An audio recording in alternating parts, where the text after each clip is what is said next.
Now my eyes shall be open, my ears attentive unto the prayer that is made in this place. Now therefore be it proclaimed by the Putnam County Board of Commissioners that September 11th is hereby recognized as Patriot Day, a day of prayer, service, and remembrance for the victims of the terrorist attacks on September 11th, 2001. In Putnam County, its citizens are called upon to honor the lives and memory of those who lost through participation in community service and remembrance ceremonies on this day and throughout the year.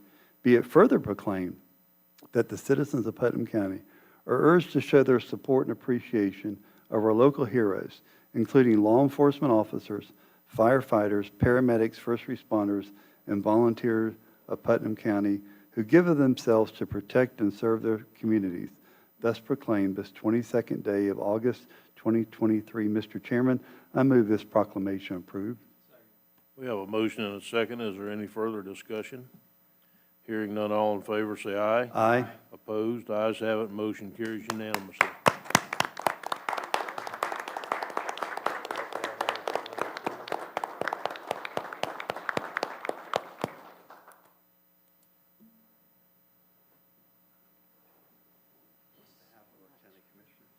Thank you so much. Appreciate it. Thank you. Come up and get a picture taken? Sure.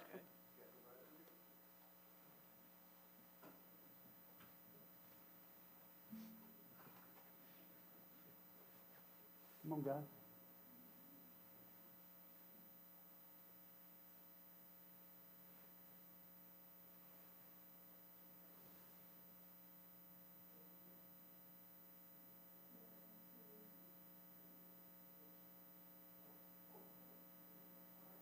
Good. Thank you all very much. Thank you. Y'all look very nice. Nancy Russo's here on the next one, just to stand. Okay. Next, we'll move down the agenda to item B, a proclamation for National Suicide Prevention Month, and Commissioner Adams-Ack is going to read that. Putnam County Proclamation Number 2023-094, Suicide Prevention Awareness Month, September 2023. This proclamation recognizes suicide as a national and statewide public health problem, and suicide prevention is a national and statewide responsibility, and designates September as Suicide Prevention Awareness Month in Putnam County, Florida. This week overlaps Worldwide Suicide Prevention Day, September 10th, recognized internationally and supported by the World Health Organization. Whereas suicide remains the 9th leading cause of death in the United States and the 2nd leading cause of death among individuals between the ages of 10 and 34. Whereas in the United States, over 48,183 people died by suicide in 2021, and it is estimated that in 2021, there were 1.7 million suicide attempts. Whereas during the years spanning from 2019 to 2021, a total of 46 individuals lost their lives to suicide in Putnam County, Florida.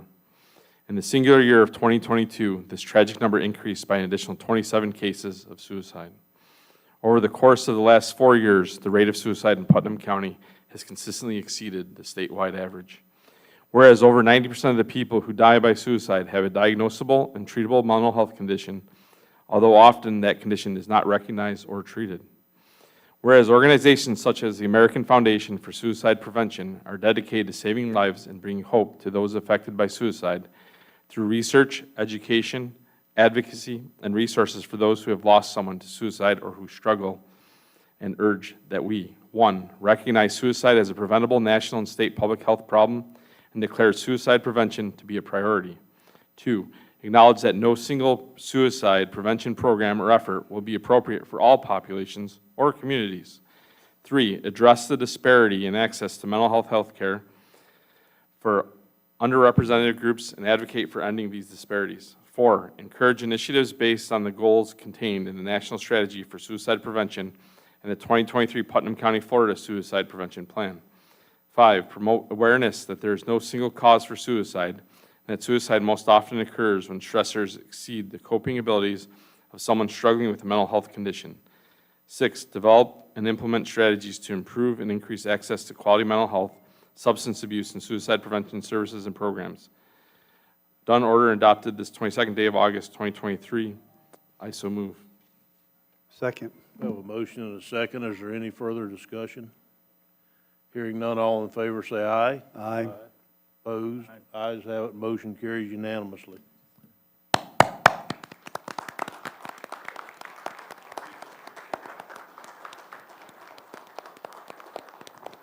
This line is help to prevent suicide. The 988 line provides 24/7 free and confidential support for people in distress, prevention and crisis resources for you or your loved ones, and best practices for professionals in the United States. The Children's Home Society has a mobile response team that is used for people who are in crisis, and that number is 386-872-2254. There are also trainings available to the community. For any persons in the community not trained in the mental health field, please consider Mental Health First Aid, an 8-hour national certification program created by the National Council on Mental Well-Being. Mental Health First Aid gives participants practical knowledge in how to identify and respond to suicidal thoughts and behavior, among other crisis and non-crisis situations. These trainings can be provided to the community by LSF Health Systems, SMA Healthcare, and Meridian Behavioral Healthcare.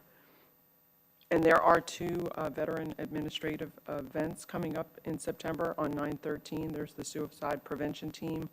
We'll be outside of the Palatka VA Clinic from 10 to 2, giving out information handouts and gun locks.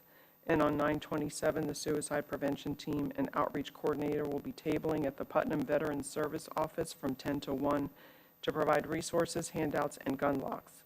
And the outreach coordinator will be able to enroll and explain eligibility to veterans on site.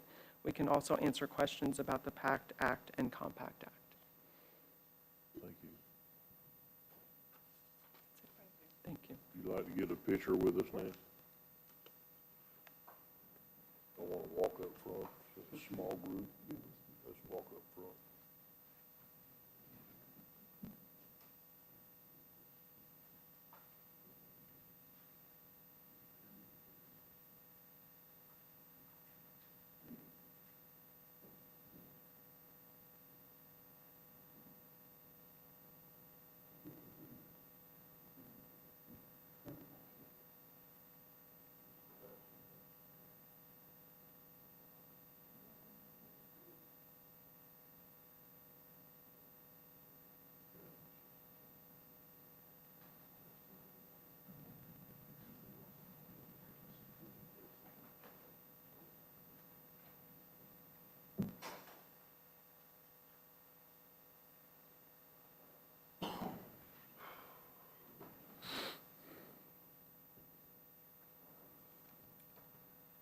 Okay, we're going to move down the agenda to item C, which is the National Preparedness Month proclamation, which will be presented by Commissioner Pickens.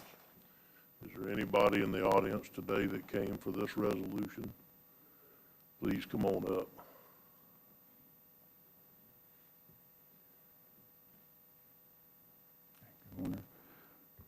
Thank you, Mr. Chairman. Putnam County Proclamation Number 2023-095, designation of September as National Preparedness Month. Whereas Putnam County experienced Hurricane Ian, Hurricane Nicole in 2022, severe thunderstorms and flooding are a threat year-round, and wildfires pose a high risk annually. And whereas these events remind us that emergencies can strike anywhere, at any time, and being prepared before disaster strikes can be a life or death matter. Whereas National Preparedness Month creates an opportunity for every resident of Putnam County to prepare their homes, businesses, and communities for all types of emergency, including natural disasters and potential terrorist attacks. And whereas investing in the preparedness of ourselves, our families, businesses, and communities can reduce fatalities and economic devastation in our communities and in our nation. And whereas the Federal Emergency Management Agency READY campaign and other federal, state, local, tribal, territorial, private, and volunteer organizations are working to increase public activities in preparing for emergencies and to educate individuals on how to take action. And whereas emergency preparedness is a responsibility of every resident of Putnam County and all residents to urge and make preparedness a priority and work together as a team to ensure that individuals, families, and communities are prepared for disasters and emergencies of any type. Now therefore be it resolved by the Putnam County Board of County Commissioners that September 2023 is National Preparedness Month, and encourages all residents and businesses to develop their own emergency preparedness plan and work together toward creating more prepared community. Done, ordered, and adopted this 22nd day of August. Mr. Chairman, I approve this, make a recommendation to adopt this proclamation. We have a motion and a second. Is there any further discussion? Hearing none, all in favor say aye. Aye. Opposed? Ayes have it, motion carries unanimously.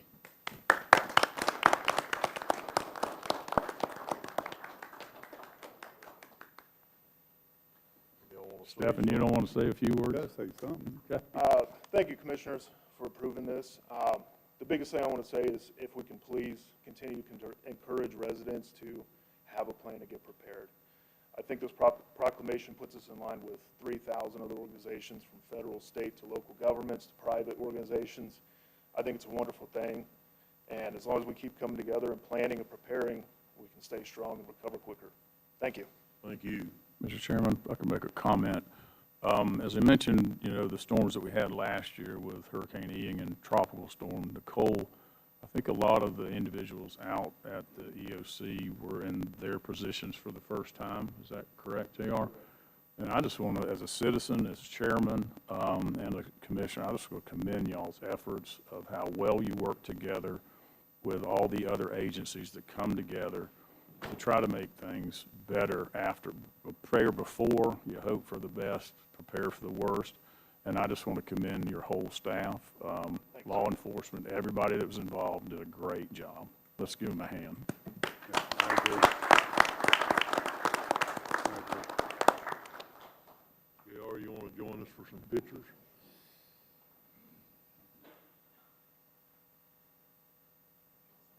You want to speak? You did pretty good. Just saying.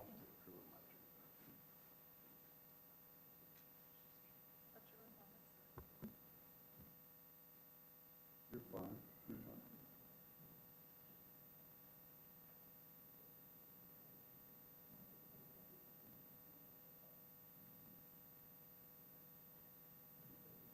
Stephanie, great job, buddy. Good job. Thank you.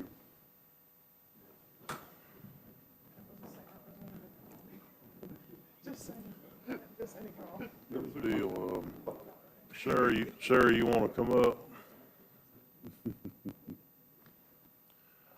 Sarah is going to present the Employee of the Month.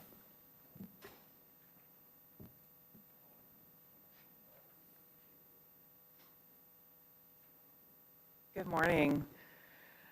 Good morning. Our Employee of the Month for July of 2023 is Charles Chuck Thornton, and he was nominated by a coworker. Chuck works in our sign shop, so he works with signs, signals, anything you can think of for safety, public works, road works. He was nominated for his outstanding teamwork and helping, where'd you go? There you are. And helping his coworkers both within the sign shop and throughout public works. So congratulations. Want to say anything?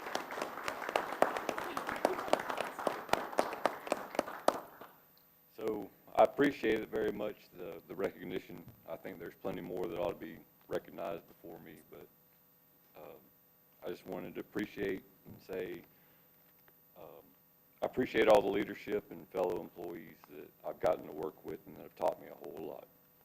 I've learned a lot from Mr. Ladd and White, and especially Mr. Jerry Andrews, so I appreciate it. Thank you.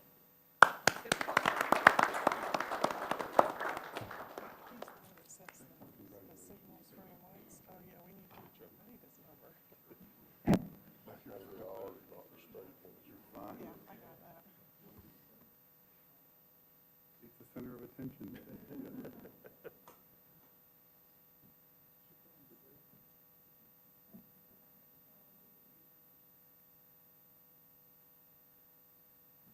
Congratulations.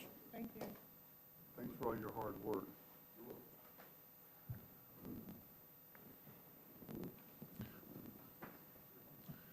Next on the agenda, we're going to introduce Amanda Thorpe. Amanda is the Northeast Florida Regional Representative for Governor Ron DeSantis. Welcome. Thank you. Good morning. My name is Amanda Thorpe. As you said, I am the Northeast Florida Regional Representative for Governor DeSantis' office, and Putnam County is one of my counties. So I just wanted to come and introduce myself, and anything that y'all or anybody in Putnam County needs, I am happy to help. Thank you. Very good, thank you. Amanda, we have a short meeting set up with you when this meeting's completed, if you're going to still be around. Okay, thank you. Okay, and we're going to next go into the public hearing for the SHIP program.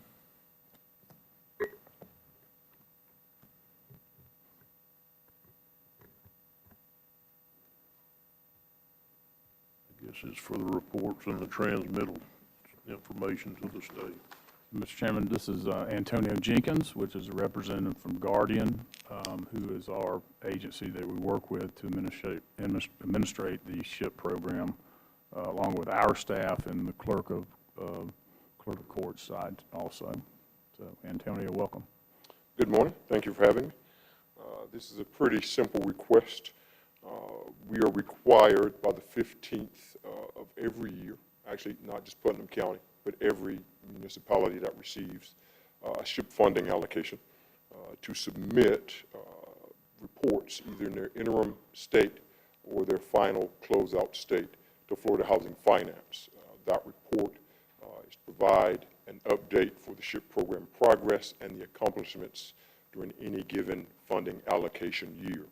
I'm simply here to ask for approval that we are allowed to submit the interim reports for SHIP 1819, 1920, and 2021 to Florida Housing Finance Corporation. This will allow us to maintain compliance. We cannot submit those reports without Board of County Commission approval. We're required to submit these reports under Section 420-9075, paragraph 10 of the Florida statutes, and again, we have to submit those by the 15th of every year. This is our first real submission of those reports.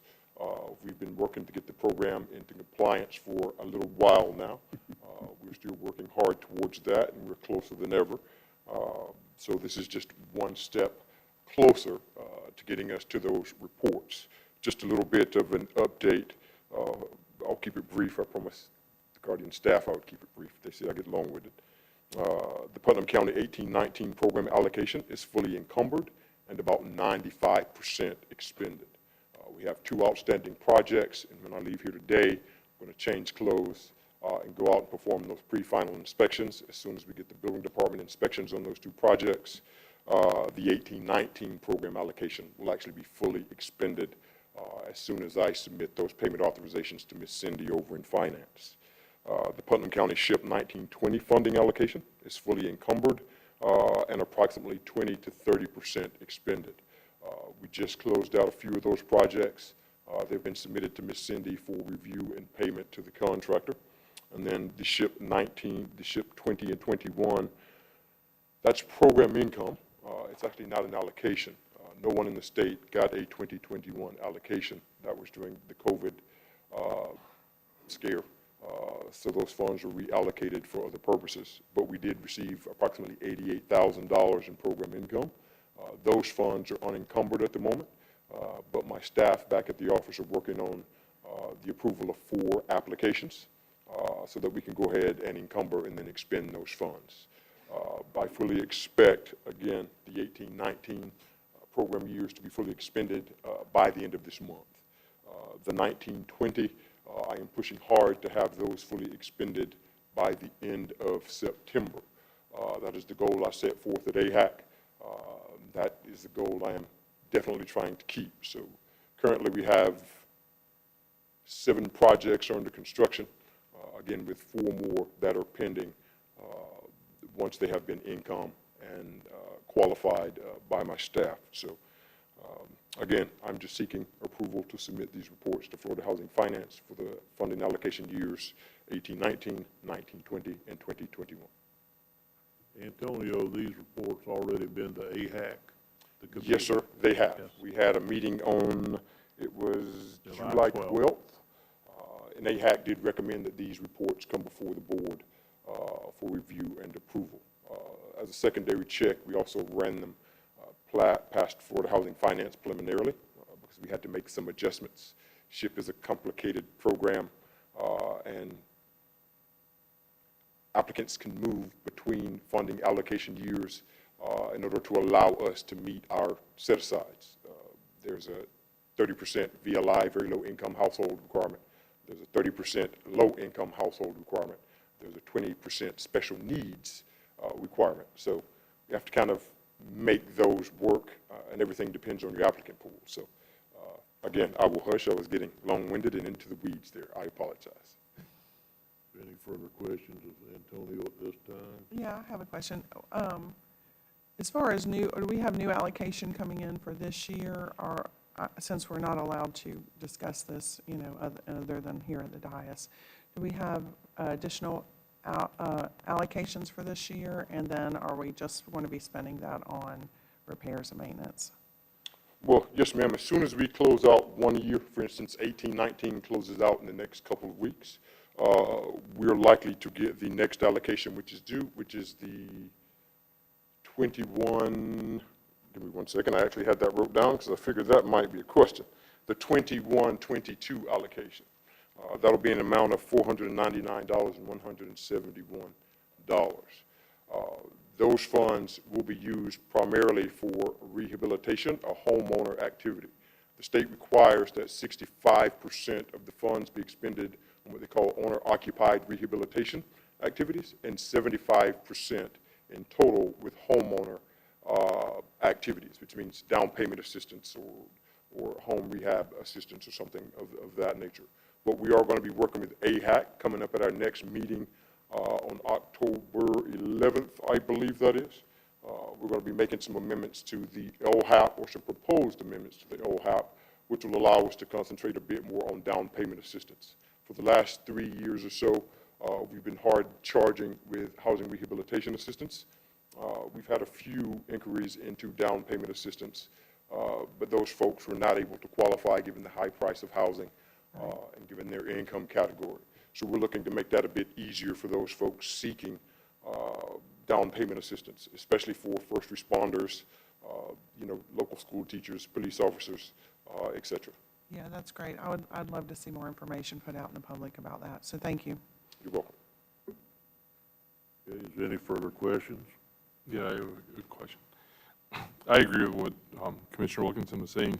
We've talked about this before a couple of years ago. So my other question is that I know that at some point, because I came to a couple of the AHAC meetings, and then I finally got someone on the board with you guys, there was some concern that we only had kind of 1 or 2 contractors. Do we have more contractors now taking on this work? I think there was talk in one of our meetings here that we had more participation now. What does that look like now? I just think it's good for the public to know that we're not single sourcing that anymore. And not that we were purposely single sourcing it, but before really only one contractor was participating. So I'd like a little background on that if you have it. We have expanded our contractor pool from what I call the 1.5 to now 4. One of those contractors is giving me a little bit of trouble. I won't mention by name here. So we may actually be down to 3. But again, that pool, again, I'm continually looking to expand it. That allows us to move a lot faster.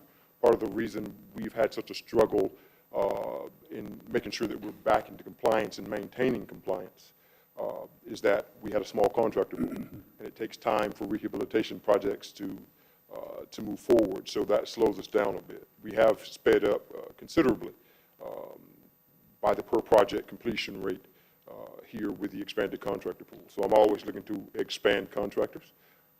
So if anyone's in the audience is a contractor, would like to participate, I will be glad to give you my information. Very good, thank you. Thank you. Commissioner Harvey. Thank you, Mr. Chairman. I also want to give kudos to Commissioner Pickens, who picked up the ball and really ran with this. Attended his first meeting and almost was the chairman immediately. So you've done a good job of getting that up and running and keeping it running, and we appreciate it and the hard work you've done, sir. So thank you. I also want to thank Ms. Young, Mr. Suggs, and Ms. Cindy Trent, who's not here. They're an integral part of the team. The administrative staff and Ms. Cindy has worked with us.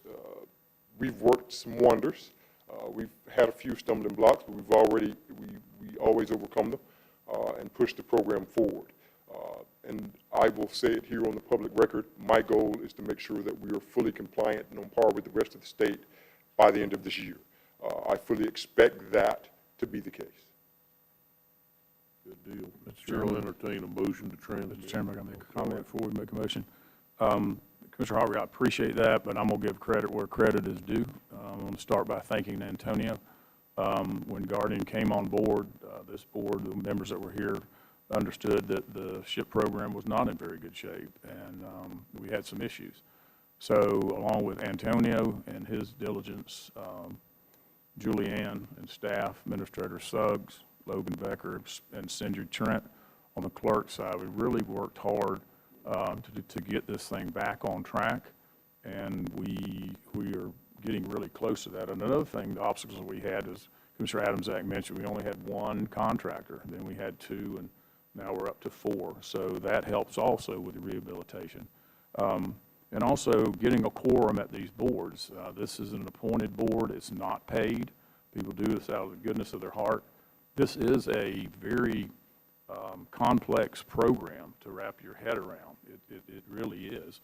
And it takes time to study. The manual that you get is 7 or 8 inches thick to read and to try to understand all of these programs. So I want to commend all these people, and especially the commissioners for appointing these board members. We really have a strong board. We've had a quorum the last 2 times, and I fully expect when we meet in October, we have some decisions to make, and we'll have a quorum there. So I think we're gaining some traction, and we're moving forward. And with that, I'll make the motion to approve. Mr. Pickens, just a second, if you would. I was reminded this is a public hearing, and I have to ask for public input before we do a motion.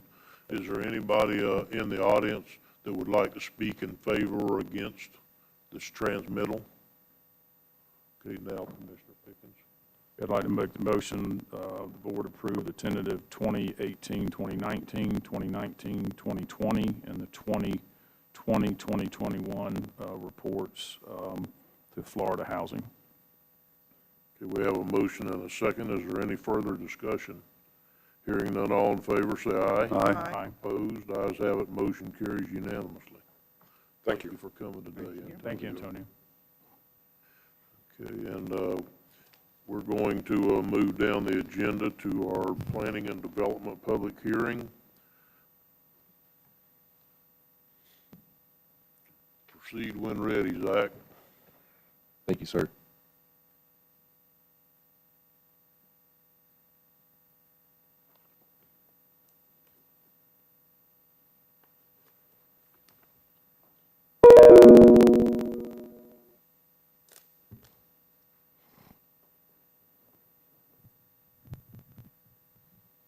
Good morning, Commissioners. For the record, Zachary Baker presenting 3 cases today. First one is going to be rezoning, case number REZ 23-000005. This is an application to change the zoning map in Putnam County. The applicant is Robert Cartwright. The subject parcel is approximately 5.33 acres located at 1950 County Road 308. The request is to change the parcel from commercial retail zoning C2 to commercial general zoning C3, which would allow for the parking of boats and recreational vehicles. As mentioned, the 5.33 acre parcel is located at the northeast intersection of County Road 308 and 309. There's a combination of rural center and rural residential future land uses surrounding the property. The subject property is rural center. The current zoning designation of Commercial 2 does not allow for the parking of boats and recreational vehicles and would require a rezone to Commercial General C3. This portion of the County Road 308-309 corridor is a mix of agriculture, commercial retail, commercial light, and residential zoning districts. Here we have an aerial of the property. The subject parcel is not outlined. It is essentially the right smack in the middle of the screen where that pond is located. Here we can see the outline of the parcel. showing that the future land use designation here is rural center. Here we can also see that the zoning for that parcel is C2. The current future land use, as mentioned, is rural center, which is compatible with all commercial zoning designation and the proposed commercial general C3 zoning district. Per policy A193A3C, rural center land use allows for both neighborhood commercial and community commercial uses. The current commercial retail C2 zoning district does not allow for the parking of boats or RVs. It is noted that recreational vehicle storage is not a listed use within the Land Development Code. However, pursuant to LDC Section 45-71, uses that are not listed may be allowed within a zoning district when it is determined by the planning director that the proposed use is similar to other uses allowed within the same zoning district. That being said, heavy vehicle sales and service is an allowable use with a special use permit in C3. However, they're not going to be servicing these vehicles, so it's less impactful than that special use required use. Therefore, we believe that the allowable use does fall within C3 by right. Staff is recommending approval of the zoning designation from commercial retail C2 to commercial general C3, as it is consistent with the comprehensive plan and complies with all applicable procedures and requirements of the Land Development Code. At the July 12th, 2023 Planning Commission public hearing, the Planning Commission recommended approval of the rezone request to change the property from C2 to C3. There was a 6-to-1 vote. One planning commissioner opposed the vote. I'll be happy to take any questions. Any questions of staff at this time?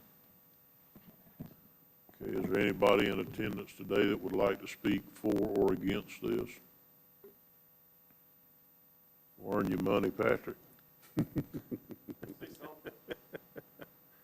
Patrick Kennedy, 673 3rd Avenue, Willaca, Florida. Here on behalf of Mr. Cartwright. Just want to say we absolutely support the Planning Commission and staff recommendation, but are here to take any questions you might have. We have nothing further to add other than what's in their report and our application submittal. Doesn't look like we have any at this time, Patrick. I'm sure you'll stick around for a few minutes in case one comes up. I will. Thank you. Yeah, Zach, the only question I really had is why wouldn't this fit in C2 if it's just parking and not working on these vehicles? You're not allowed to park an RV in a C2.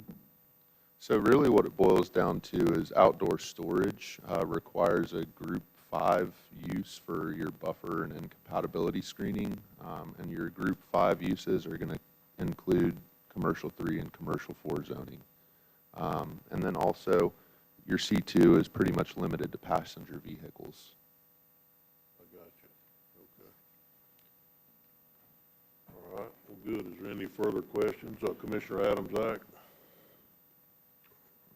My concern with these are always, once you go to C3, all the other uses are potentially there. And in that location, I don't know that I have a problem with any of the other C3 uses, but just something I always like to mention that it goes along with it. They could change what they're going to do with it, but the other uses make sense, and the ones that I'd be concerned with do require a special permit, so at this time I'll be supporting it.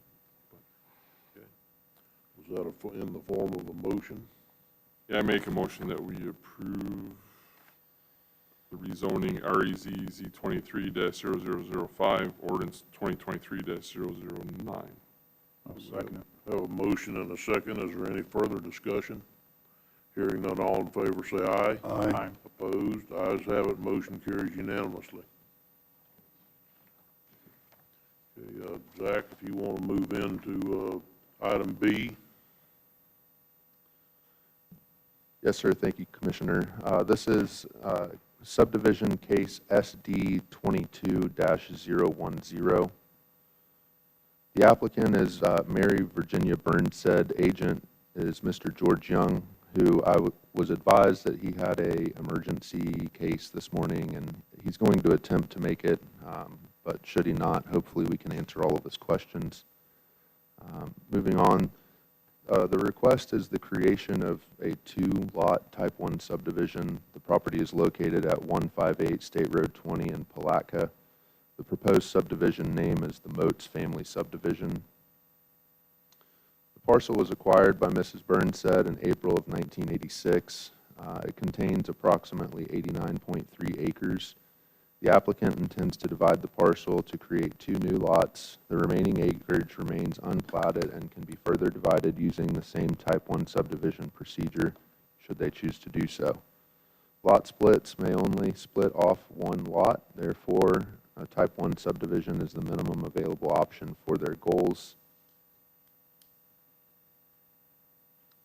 This is showing a survey of the proposed subdivision. Please forgive me, it's very faint on my screen. I don't know if y'all can see it either. I do have hard copies of the plat with me today, if you would like to see them. Here is an aerial of the entire parent parcel where this subdivision is going to be located. And it's going to be along the the northwest corner of this parent parcel. Here you can see the zoning district. Again, with the proposed subdivision locating in that northwest corner, there will be some R1 zoning and ag zoning. It's not uncommon for us to see split zoning on a parcel. It's just whenever the individual develops it, their development has to be compliant with where that development is going to locate. So if they want to put a house in R1, you'd be limited to site-built homes. Future land use designation for this property is urban reserve. This map shows the special flood hazard areas for FEMA. This one will depict any of the jurisdictional wetlands that may be on site. The proposed lots adhere to the minimum residential density requirement of Putnam County Comprehensive Plan A193A2B. The proposed lots meet and exceed the minimum dimensional requirements of the R1 and Ag zoning districts stipulated by LDC Section 45501. The proposed lots meet the minimum road frontage requirements stipulated by LDC Section 45632. The proposed subdivision is considered a de minimis impact and should not have an impact on the level of service for Moats Road, where the lots will be accessed from. Since there are no internal improvements, i.e. roads or drainage, the Type 1 subdivision, those requirements for a Type 1 subdivision can be waived by the Board of County Commissioners. Staff is recommending approval of the Moats Family Type 1 subdivision as the request is consistent with the goals, objectives, and policies of the Putnam County Comprehensive Plan, is compatible with the surrounding land uses and zoning districts, and is consistent with the requirements of the Putnam County Land Development Code. At the July 12th, 2023 Planning Commission public hearing, the Planning Commission unanimously approved or recommended approval of the preliminary plat for the subject subdivision. It's noted that Mr. Froelich recused himself due to a conflict of interest, which led to a 6-0 vote. Should the BOCC recommend approval of this request today, the final plat will be placed on consent agenda for the BOCC to approve at their next regularly scheduled public hearing. Any questions? Commissioner Adams, aye. I just want to announce publicly that I met with the family, I guess it was their surveyor and staff prior to you guys being on staff a while back. It has no influence on my vote today.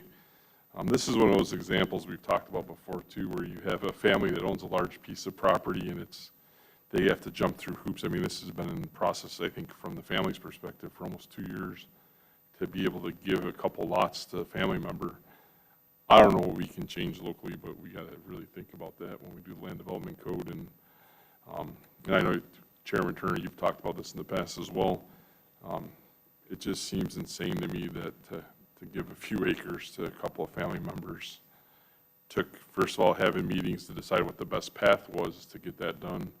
And just a lot had to happen for this, and it just seems way overcomplicated, I guess, in my opinion. But thank you. I just want to announce that I did have some interaction on this. I know Jenny personally and have for many, many years. And I know this has been an issue for quite some time, and we are looking at it as one of the scaled down, what we talked about at the last board meeting, scaling down our land development code rewrites, but this is definitely going to be part of it, is the family lot discussion and the family lot recommendations for some changes. But I caution everybody that we don't try to kill a gnat with a baseball bat here, and that we don't make it so easy that it could be abused when we go through this. So I absolutely agree with what you're saying, that you should be able to give land to your children or grandchildren or do whatever. But you've got to be careful about how you go about it, where it doesn't become subdivisions that are non-conforming, to where if they sell, that later on those non-conforming subdivisions could not be built in by somebody else. So it's not as simple as just saying, yep, if they're your kids, you can give them property. You've got to make sure that it can't be abused. So we are working on that, and hopefully we made a big step in it this week. And I don't know that I can announce that just yet. I'm being told by my boss over there that I can't. But I think we made a lot of progress this week in trying to get this moved forward just a little bit. So, Commissioner Wilkinson. I don't have any questions, but certainly I have comments. I think this is one of the most antiquated portions of our land development code. I'm glad we're working on it, but it seems to me it should be basically, you should be able to do this through a review, through an admin process. If they meet some minimum requirements, they have a survey, they meet the density requirements, you can provide legal and physical access. I just don't really think that we should have to do a whole subdivision plat. If there's no zoning requirements, no zoning changes, then why do we even have to go through this process? I mean, the state statute does not prevent the administration or staff to review this if you meet the requirements that I just mentioned above. So I appreciate what you're saying, Chair Turner, but you've got 90 acres here, just about 90 acres. A person in Putnam County shouldn't have to hire an attorney. It shouldn't take 2 years just to be able to give a family member a piece of property. We are holding our own families back in this county by doing this. And I'm glad we're working on it, but I feel like that we should be able to do this through an admin process and then or a review process, and then if they don't meet the requirements, then we take it to the planning board. Then it comes in front of the commission. But for a 2-year process to hire an attorney, this lady actually had the ability to do it, and thank God she was able to do it. She was financially able to do it. But look how many people in Putnam County that don't have the finances to hire an attorney, that don't have 2 years. And frankly, if a young person were able to get some property from their family, look at what they can do, that gives them a big advantage to be able to stay here in Putnam County, to live here in Putnam County, to work in Putnam County. It's definitely something that I think we have got to change. It's an antiquated portion of the code, and there's no statute that prevents it based on the research I've done. So those are my comments. Thank you. Thank you, Commissioner Harvey. Thank you, Mr. Chairman, and I concur with some of the comments that are going on today. I've been working on this for a long time, too. Actually, I kind of grew up right behind this property, and Mr. Mose was a dear friend of mine. Do want to ask a question. If you can go back 3 slides, or maybe 4, there was one more, if you don't mind. No, maybe it's up 1. You said that the Board of County Commissioners can waive drainage and improvements. If we make a motion, do we need to include those waivers in that motion? No, sir, I don't believe so. I think it's covered in the staff report. Yeah, but I don't want to be thinking. I want to know for sure. If you want to be sure, then Because it go says ahead, the yeah. board has to, in your comments, it said the board had to waive those. And if we need to waive them, I'm gonna waive them today. Let's make I don't want sure to and think about waive it. them, yeah, go ahead. Okay, I'm sorry, I don't mean No, to. that's fine. Okay, sorry, Mr. Chairman. Commissioner Adams, Yeah, and I guess I just want to be, and I agree with everything that Commissioner Wilkinson said. This family, you jumped through some serious hoops. I mean, it was, almost felt obstructive, and I know that was not staff's intention because I was in the room, and they were working very hard for her and trying to give her different ideas. So it absolutely wasn't, so our process is obstructive. So we absolutely have to do something about it. And I agree, we can't just have it be a free-for-all that anyone with more than an acre can just say, hey, I have 10 kids, I mean, I have 4 kids, I don't want to be, I shouldn't be able to just go, hey, each kid gets something, right? Maybe I should be able to, right? It depends on how much property you have. But in my case, with what I own, I shouldn't be able to split that 5 times and have 6 different lots. But in the 89-acre parcel, maybe you should be able to. Especially with so much road frontage that they have. I mean, she has huge road frontage on multiple roads. So I just wanted to bring up that the process was intrusive. I don't think it was intentionally intrusive by staff. It was intrusive due to policy, in my opinion. We absolutely have to change that policy, and I just had to reiterate that. Thank you. I certainly don't disagree with that at all, and I don't want any comments I make today to think that I'm not for revamping the family subdivision. Matter of fact, I'm for doing that. It's just you've got to understand that if somebody owns 90 acres and they have 10 children and grandchildren, and they give all 10 of them a piece of property and they don't build on it, then you got a non-complying subdivision with 10 lots cut out of it with no roads, no utilities, no ingress and egress, no anything, to where we don't allow that. If you want a subdivision nowadays, we make you pave your roads. So I'm not saying I'm not for it. I'm not. I'm saying that we've got to do it in such a way that we don't shoot ourselves in the foot and go back 50 years in our land development code on things that we're trying to get done. I'm for finding a way to do this. I'm for making it easier.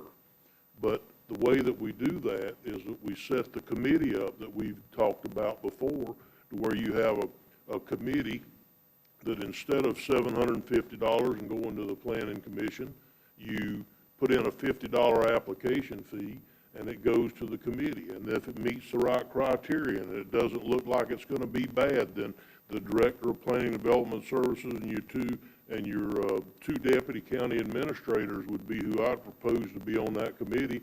They have the right to administratively do a lot of this stuff, so you wouldn't have to hire a lawyer. You wouldn't have to go do things. You just have to turn in an application permit to see this and make sure that it doesn't completely disregard any safety procedures that have been built in over the years. And if it turns out they won't hear it, they can always go to planning commission then, or they can always go to ZBOA or what have you. But that's just that first step for these easy ones, no-brainers, that's on a paved road, whatever the case may be. So, like I said, I don't want it to be construed that I'm against this. I am for it. It's just that we've got to do it in a way that we're not backing up in our efforts to make things easier, because I'm all for making it easier. I agree. That's why I said you have to set some criteria. Absolutely. So with that being said, is there any further questions at this point? Is there anybody in attendance that would like to speak for or against the Moats family subdivision? George, you want to speak? I saw you got here just in time. We were waiting on you. That's why we were having all these discussions. Once you get your hours. George Young, 22 North 3rd Street. I'm the agent on behalf of the Moats. I believe this is a preliminary, what'd you call it, approval? Preliminary plat approval, yes, sir. Yeah, that fancy time. I believe if it gets passed today, it'll just go to the consent agenda on the next meeting for final approval. That's my understanding. Since I missed the first part of the discussion, was there anything in particular I could clear up for the commission? So, sir, I think it was explained fairly well by staff, very, very well by staff. Y'all recommended approval, right, Si? Yes, sir. Okay. So I guess not, unless somebody has a particular question. Mr. Adamsack, did you have something, Mr. Young, or would you just have a general comment, or? I'd like to make a motion. Okay. Well, I've called for public comment, so it would be open, yes, sir. All right, thanks. We ready? Yes, sir. I make a motion that we approve SD 22-010 Moats Family Subdivision to come before our consent agenda, our next consent agenda. Second. real quick, Could did we, you Heading. mind? could we Yeah, include I as wanna- part of the motion that with the waivers that Yeah, we yeah, discussed including, earlier? including the waivers, do you want to, can we adjust it? You gotta, including the waivers Drainage and for improvement. drainage and improvements. Second that new motion. Okay. Okay, is there any further discussion? All in favor, say aye. Aye. Opposed, ayes have it, motion carries unanimously. Okay, we're going to go down to item C on the development public hearing, the vesting determination. Before you get started on this one, Zach, I meant to get to you before the meeting, and I just didn't hook up with you. Why wouldn't this go to the planning commission? The vesting determination, they used to back years ago, I know, when I was chairman of the planning commission, we heard about multiple of these. So did somewhere along the way the process changed, or it was determined they didn't have to go to planning commission for a vesting determination? So I guess it would boil down to whoever's interpreting the LDC. Whenever I'm reading through it, you would first attempt to administratively vest a subdivision or a parcel, and if not, then it goes to the Board of County Commissioners. So it doesn't state in there that it has to go through the same channels as a rezoning or a subdivision. It just simply states to the Board of County Commissioners. It's also, according to our land development code, it has different notification requirements. So for example, we're not required to send notification letters to property owners within 300 feet of the property. We are only required to send a notification letter to the applicant of the property. So we posted it in the newspaper, and we placed a couple signs on the property, but notification letters did not go out because they're not required to. I'm not really passionate either way. I was just wondering what had changed over the years, but I can see your point for sure. Okay. All right, you want to go ahead and start on this one? Yes, sir. Thank you. So this is case SVD 23-000001.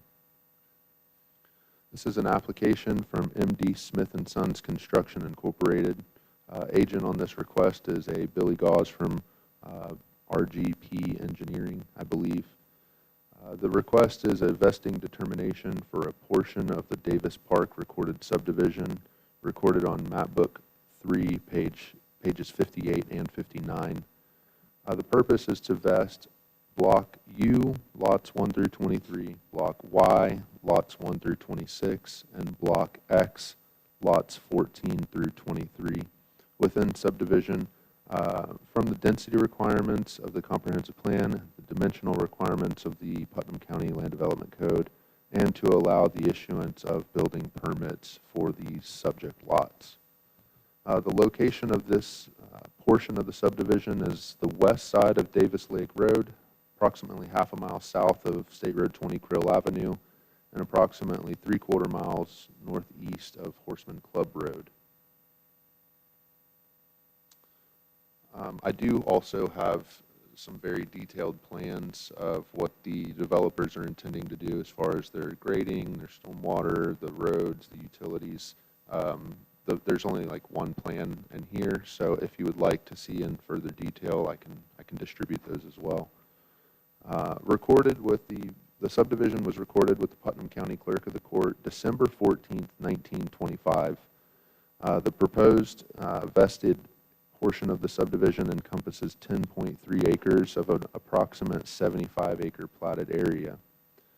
The property is subject to vesting the project subject to this vesting determination would result in total 59 lots, 54 of which can be developed with single-family residences. The other 5 lots would not be developed per the plans provided by the applicant. The reason why: 3 lots are going to be developed as a stormwater pond, 1 lot will be developed as a tot lot recreational area, and 1 lot will be used as a community utility area. The county attempted vesting determinations of the subdivision back in 2000. However, the subdivision failed to administratively vest due to the number of owners. In 2001, there was an attempt to vest the front 15 acres of the subdivision subject to municipal service benefit units, roads being established. However, according to the notes within that subdivision file, Those roads have not been implemented as of 2012. Moving on down the timeline of this subdivision, at some point, Zach, Commissioner Harvey has requested that you say the last couple of things on the list again. On the MSBU? yes, sir. So in 2001, there was an attempt to vest the front 15 acres of the subdivision subject to MSBU roads being established or implemented in the subdivision. But according to the notes within that subdivision file, those roads were not in place as of 2012, so there was no vesting at that point in time. I couldn't find any history on whether those MSBU roads were in place at this point in time. But there are effectively no roads other than, they're listed in the staff report, but Davis Lake, and then up in the northeast area, there's like maybe a quarter-mile of some roads that run on the east side of Davis Lake. There's some development there, but the entire south, southwest, southeast portions of the subdivision, the roads are not improved whatsoever.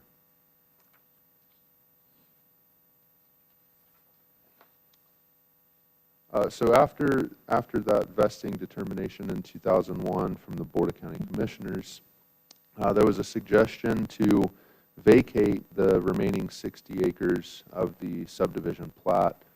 However, consent from the 3 landowners at that time was not obtained, so vacation did not occur. Vacating the subdivision would have removed the encumbering plat and would have returned the lands to essentially raw acreage, which could have been developed into anything subject to proper land use, zoning, and development requirements. The developer has attested to only construct site-built homes on the portion of the subdivision being vested that we are considering today. The developer will be installing paved roads within the 50-foot platted rights-of-way. The paved roads will conform to Putnam County standards. The City of Palatka has provided a capacity letter statement stating that there is the availability of city water and city sewer. Connection to those utilities is going to require an annexation agreement to be put in place. So those utilities will be on site. And they must be located at each lot before any building permit can be issued. The developer is to install stormwater infrastructure in the form of swales and retention ponds, which is further detailed on the set of plans I have up here with me today. So there's some vesting criteria, both in the comp plan and in the land development code. The comp plan essentially states, do what the land development code states. So 801B of the Land Development Code provides the owner of a parcel may have vested rights to certain development of the parcel if the following criteria for application of equitable estoppel are met. There was some act or omission by the county indicating that certain development of the parcel would be allowed. The property owner relied in good faith on this act or omission by the county. That as a result of that reliance, the property owner made a substantial change in position or has incurred such extensive obligations and or expenses that it would be highly inequitable or unjust to deny the owner to develop in a manner consistent with the act or omission of the county. Additional vesting criteria in 45801C states, in determining whether these conditions have been met, the county shall apply principles established by Florida case law, including but not limited to the following. The proposed development of the parcel must have been legal at the time of the county's act or omission. The county cannot be stopped from prohibiting development of a parcel where such development was illegal at the time of the county's act or omission. And mere purchase of a parcel in reliance on then existing rules and regulations is not detrimental reliance giving rise to claim for equitable estoppel. So an analysis for those criteria of the vesting determinations. The subdivision was recorded in 1925 prior to the implementation of Putnam County Zoning Ordinance, which was 1975, subdivision regulations in 1983, and the comprehensive plan in 1991. The rights-of-way were dedicated to Putnam County when the plat was recorded, but the roads were not improved by the developer, so there was nothing for the county to maintain. Two single-family residences have been developed in the areas of the subdivision that are not vested. Staff is not sure how that occurred, but that development has occurred in parts of the subdivision adjacent to paved county-maintained roads. That we do have development there. Paving the roads, providing drainage facilities, and installing utilities to each home site will conform with the residential density requirements of the assigned future land use designation. All stormwater improvements will be permitted by the St. Johns River Water Management District and installed pursuant to the Putnam County regulations. So essentially, we don't really have a case for equitable estoppel here. However, if we permit them to move forward with paving of the roads and improving the drainage facilities and installing those utilities, then we may have that on our hands if we deny the construction permits afterwards, after those improvements are made.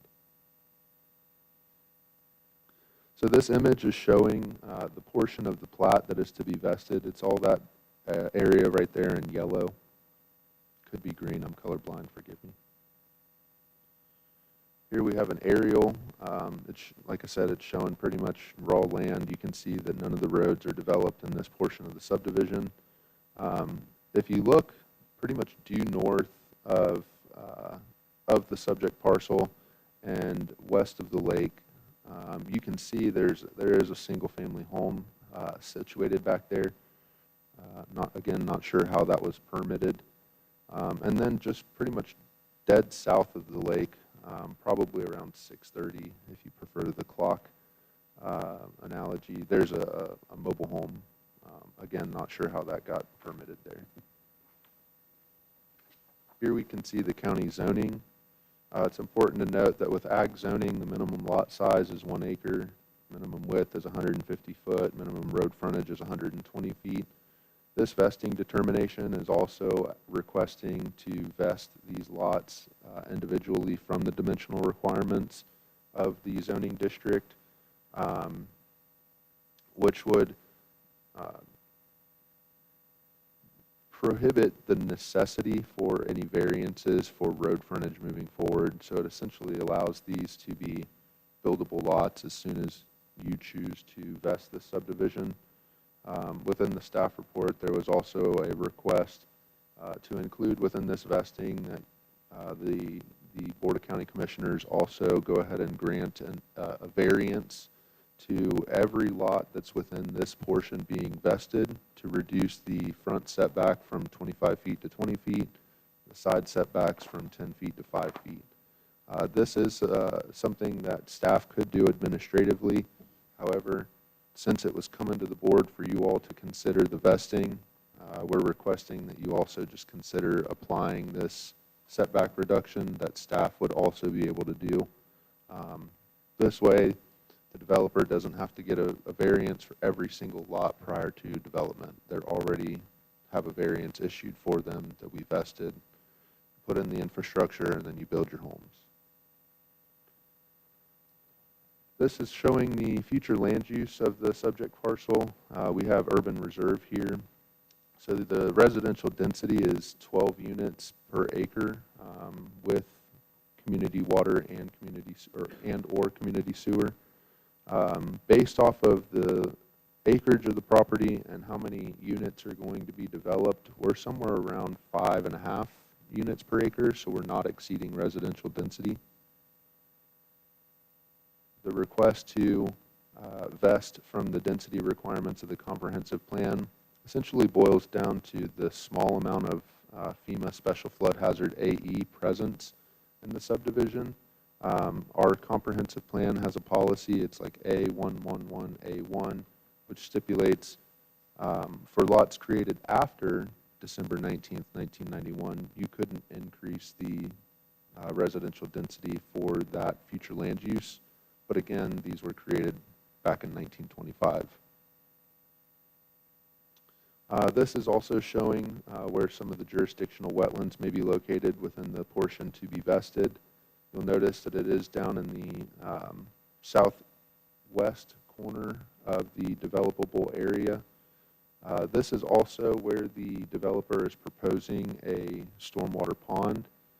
Included with the staff report packet was a environmental resource permit from St. Johns River Water Management District to allow development of that stormwater pond where the wetlands would be located. This image is, it's the total master plan. So this is showing you the lots, the stormwater, the roads, the utility area, the connection to the utility service mains for water and sewer, you know, the tot lots, retention ponds. I might have already said that. But again, this is very small and detailed. I know on your screens it looks like a bunch of different lines and squiggles. Again, I have the plans and further detail with me in full-size copies. So some of the conclusions here is the property owners within a portion of Davis Park recorded subdivision have requested a vesting determination in exchange for developing those roads and drainage improvements consistent with the Putnam County Land Development Code.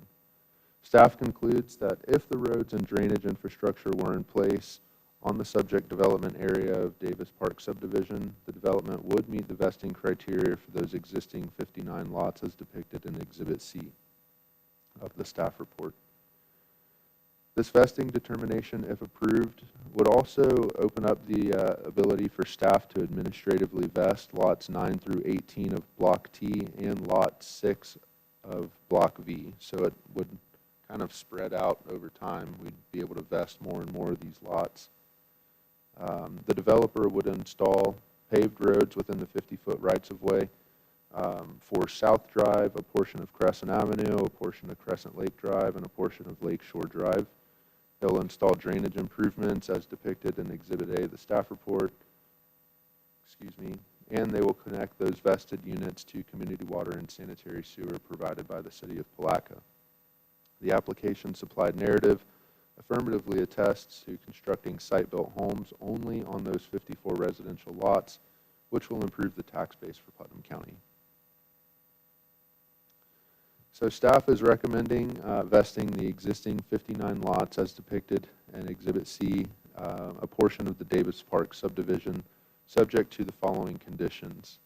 The developer shall request and receive a site work permit issued by the Putnam County Public Works Department and reviewed by Putnam County Development Review Committee to install drainage and paved roadway infrastructure. The developer shall provide evidence to the Planning and Development Services Department that water and sewer are metered for those 59 lots as necessary, as indicated in the application. The developer shall obtain all necessary state, local, and federal permits required for the improvements of roads, stormwater facilities, and utilities for the construction of the single-family residences. And no mobile home shall be placed on Lot 1 through 23 of Block U, 1 through 26 of Block Y, or 14 through 23 of Block X. Any questions? Mr. Harvey. Thank you, Mr. Chair. Man, I know this area very well. I used to walk horses around that area for a friend of ours years ago. I don't even know where to start, but I guess I'll start with the roads. Putnam County standards are 60-foot right-of-ways, and in this case, it's going to be 50-foot right-of-ways. Are we going to reduce our requirements on that? Public Works actually, and the LDC has the authority to lower them to 30, I think it's 35 feet. Okay. So that would be something that could be approved on staff level. So why, let me get my head wrapped around why the entire subdivision won't be vested. Is because the other landowners don't want that to take place? Essentially, yes. So we haven't received the application to vest the entire subdivision. We've received the application to vest this portion. And it's worth noting that we wouldn't be able to do any vesting in any of the other portions unless those roads and drainage improvements were constructed. So in this case, the developer is coming to us and is stating, you know, we'll put the roads and the drainage in if you let us build the houses when we're done. They could have done the roads and drainage up front, which would have made it easier for staff to administratively vest, but you know, that's a huge expense for the potential for it to not pass administratively and still have to come to the board. So in 1925, when this came before the board or wherever, and this was taken in, I think in one of your statements, you said the county owned the roads currently inside that subdivision? So whenever the plat was recorded, that plat, that was an instrument that dedicated those roads to Putnam County. But they were, you know, as far as road dedication and conveyance is concerned, you know, Mr. Grimes might be able to speak more intelligently, but with my understanding is just because they were conveyed to Putnam County does not mean that we have to take responsibility for those roads, especially if they were not improved in a manner that was acceptable at that time. So again, going back to roads, and maybe this is more for JR, but it's going to be a portion of Lake Shore, it's going to be a portion of Crescent Drive. Are they just going to dead end? Are they going to have a cul-de-sac? Because a cul-de-sac would take somebody else's lot. So I don't know, and it's a 50-foot, we can go down to 30, but I don't know how that's going to work out right there. That'd be something that'd be located on Mr. Baker's detailed plans that he has. I'm not sure how the road, if it just dead ends or if it's cul-de-sac on the end. I'm not sure. I can't see the plan. I apologize. No, that's okay. It's fine. I think. Would you move that forward, Zach, to the actual plan they turned in that you had on there? Yes, sir. No, not that one, the other one. There you go. So it'll essentially be a loop. So from Davis Park, you'll come along, I think it's south, then north on Central, then Crescent Avenue, and then Davis Lake. You'll have to forgive me, I can't see the name of the roads. They're the same as what's on the plat, which was, sorry for jumping back and forth. So you'll come in from Davis Park, you go on South Drive, running west, then you can go north on Crescent Avenue, then northeast on Crescent Drive, and then southeast on Lakeshore Drive. So it'll be one contiguous loop right there. So we're going to pave the roads. The developer's going to pave whatever county road might exist at a lesser standard, but people who live along Davis or own those lots around Davis Lake are going to benefit, and some of the other subdivision lots are going to benefit too, even if they don't vest. So they would benefit from the paved road, but we would still have to administratively vest those lots because they've never been vested before. If they chose to vest. If they requested that, yes, sir. But if we look at another map, you can see how the majority of these lots right here have been combined. So they're all under one ownership. Right. So they would have to first, separate those lots back out to original lot size, sell it. If they choose to do so, they could keep it, and then we would vest them individually. Don't get me wrong, I don't want to see, 1,300 homes built out in that area. We wouldn't have 1,300 homes. I'm just teasing, I'm just making a number, I'm just saying, but, it's, I remember it back in the younger days, so. All right, those are my questions, Mr. Chairman, thank you. Okay, next is Commissioner Adams. Zach? Yeah, I just would like to note for the record that I met with this developer with staff, and was more to speak about the road that you're talking about, how it loops, and make sure it wasn't a dead end, that type of thing. And also, I think I didn't know if I heard in there, but they plan to put some little park in there. I did advise them not to sell me on their project, because I will be making my decision based on what's presented, and that meeting does not influence my vote today. Commissioner Pickens? Yeah, thank you, Chairman.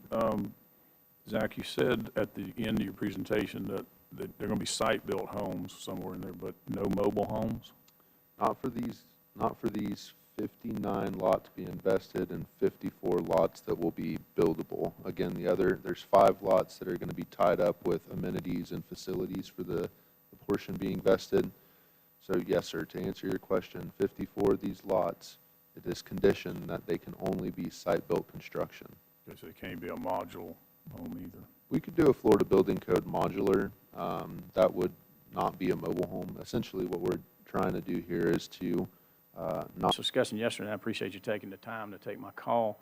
Of these roads, they will pave them, and it would be, a 50-foot width.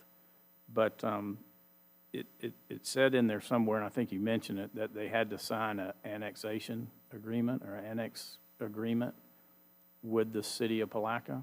Is that just to get the water and sewage, or would this eventually become part of the city of Palaca? So the pre-annexation agreement is required for them to utilize city water and sewer. And then at some point in time, city of Palaca is going to grow. And when their municipal boundaries abut this development, then they would annex those lots in. With roads, I'm not sure how that works out. Again, roads aren't really my purview. I don't know if they would annex the roads as well, or if they would just annex the lots. Okay, so I guess our question of JR maybe is, say if we do approve this and they put all the infrastructure in the roads and everything, would they have to come to the county to accept these roads into the maintenance program? Other than that, it would be on the maintenance of would be on the property owner, is that correct? Or developer, for the drainage and roads, everything. It's like all of our other subdivisions, that the right-of-way was dedicated to the public, but not necessarily accepted into the maintenance agreement. All right, thank you, that's all I have. Commissioner Wilkinson? Thank you. I know you said stick-built homes. What do you consider a modular? Are you considering it, would that be allowed? Is that considered, I know legally it's considered real property, but I mean, how are you considering it for this? Yeah, so we're looking at those structures that would be regulated by the Florida Building Code. Okay. Does this developer own all these lots? Yes, ma'am. They are currently one parcel under unified control by MD Smith and Sons Construction Incorporated. Okay, just wanted to make sure I understand that. All right, thank you. Did you have something, Commissioner? No, sir, I got it, thank you. Julianne, do you have something? I just would like to ask Mr. Baker, the road names, can that be changed at some point? Because in 1929, when this was vested, I don't think the area in Lake Crescent City was formed, and it's the same road names with the same intersections as it is in Crescent City. So would that be something we could change in DRC or somewhere along that plan? Because what I don't want is a confusion for emergency response going to the corner of Lake Shore and Crescent Lane, which also exists in Paradise Shores and Crescent City. Yes, sir. So I don't know which avenue or which channel we would use to change the name. I do believe that we can change it. I don't know if it requires a board action, but I do recommend we name one Baker Lane. Really? Good job.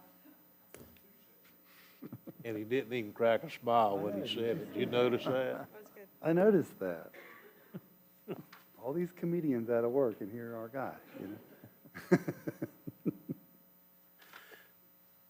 Okay, I'm having heartburn with this. I'm having heartburn over multiple issues. I guess one of them is modular home versus stick-built home. From what I've noticed in the past, the only difference between a modular home and a mobile home is the sticker on the door. There's not a lot of difference. I mean, it's the way that it's permitted at the manufacturers, I believe, is what determines the difference between the two. So, just like the WIYD radio station downtown, that's supposed to be a modular home. That looks like a mobile home to me all day long with metal siding on it and everything else. So, and a lot of them, I think, I believe the one in your neighborhood, Joe's, the same thing that we looked into a while back, that it looks like a mobile home. I'm just telling you, yeah, you got to go look at the sticker on the door, or you can't tell that it's not a mobile home. That's one of the issues that I have. Another one is the lot sizes on this. I think we're fixing to set a precedence here on lot sizes within, it's kind of hard to turn down somebody else that comes in that wants to build 500 or 1,000 homes somewhere else in the county and we set a precedence for, what, 50-foot lots? So, again, these are lots of record, and they are, they're pretty small Well, by Zach, our standards. and I'm not trying to debate you, brother, I'm just having a conversation. There are lots of record in an unvested subdivision, so while they might be lots of record, they don't mean squat.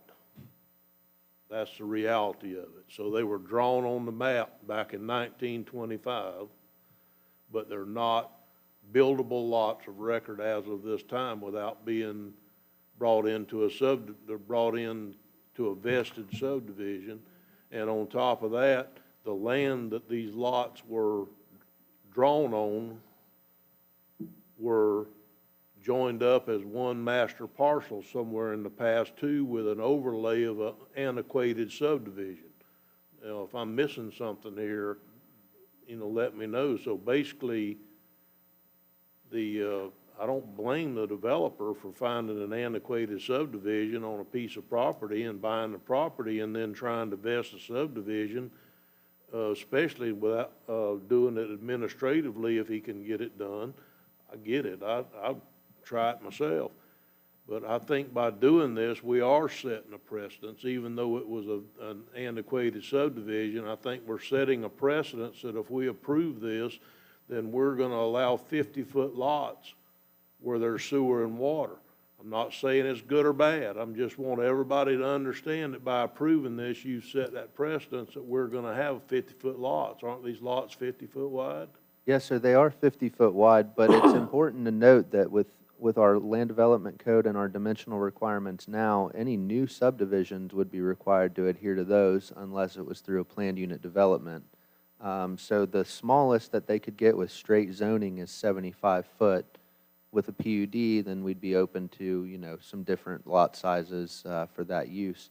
And I think what we should really focus on too is the fact that with the water and sewer, they're not in any way exceeding what's allowed for the density requirements of this area too. So we're staying within density by right, and we're making use, to the best of our ability, some lots that are existing that are currently just raw land that's not really acting as a service or a benefit to the county or the citizens.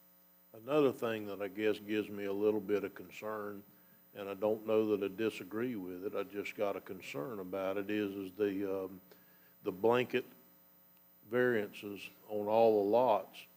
I understand why you'd want to go bring that to the board, where I know that you probably have the authority to do an administrative reduction in the setbacks. I don't know if I was you, I'd ever try to do 50 of them at one time before bringing it to the board. That might be pretty severe.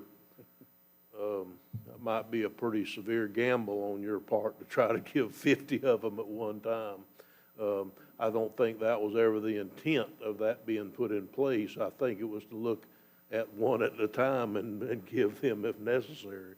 And I'm certainly not trying to make things more difficult. I'm trying to be the champion of making things simpler and easier.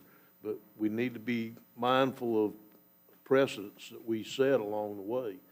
The size of the lot still bothers me, it really does, without really thinking about it. And did you say earlier that the additional lots that could be vested that are outside of this area that could be administratively vested later, are they also going to be 50-foot lots? Are they also going to be vested under the same circumstances if somebody ever wanted to vest them? Yeah, so I'll try to pick apart that question a little bit. So it would be those lots that are adjacent to Yellow or possibly across the street from what's going to be improved. And they would be open to an administrative vesting. We would be able to review them at an administrative level because the roads would be put in place. It'd be between them and the city of Palaca as to whether or not utilities would be afforded to those individuals. However, well and septic permits could be issued based on Florida Department of Health's testimony verbally from them throughout my course of working here that there's really no minimum lot size for lots of record when it comes to well and septic. The variance, like we're trying to achieve today, the blanket variance would not be awarded to those individuals. They would have to pursue variances on their own accord. I feel like there was one other portion of your question that I haven't touched on. Well, I think you've touched on most of them. I don't disagree at all that this didn't have to go to planning commission, but it sure would have made me easier if it had of. Especially something that with the lasting preferences that we're going to set here.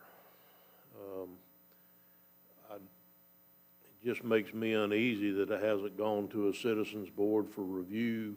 When does this mean that we're setting a precedence that if you can find an antiquated subdivision that in no way meets whatsoever any of the current rules of the land development code, that someone can expect us to vest it at a 1925 standard?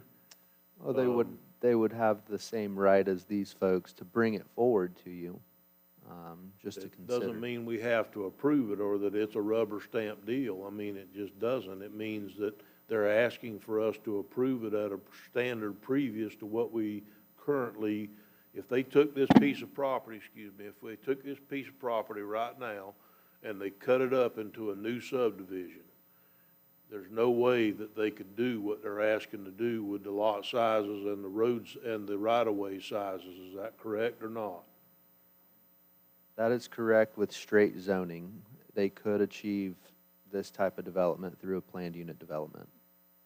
If it was approved by the planning commission. If they recommended approval for you all, yes, sir.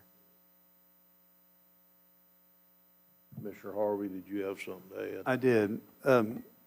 Zach, did you say that currently the county does not have a minimum lot size if there's sewer and water delivered to the site? No, sir. I said that the Florida Department of Health does not have a minimum lot size for well and septic permits. What's our minimum lot size?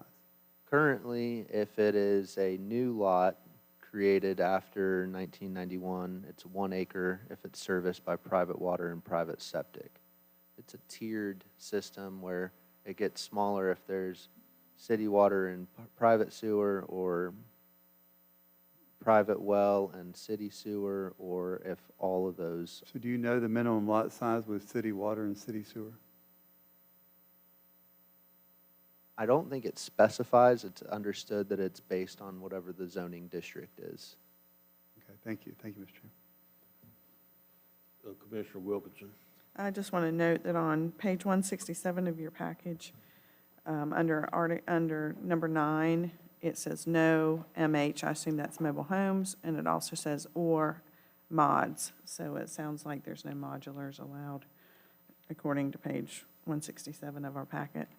I also have an issue with the lot density and the variance requested. I understand the reason why they're wanting the variance, but I'm having a lot of heartburn with the density for this area.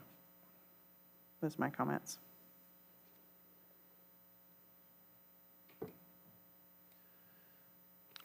Well, obviously, I share some of your concerns.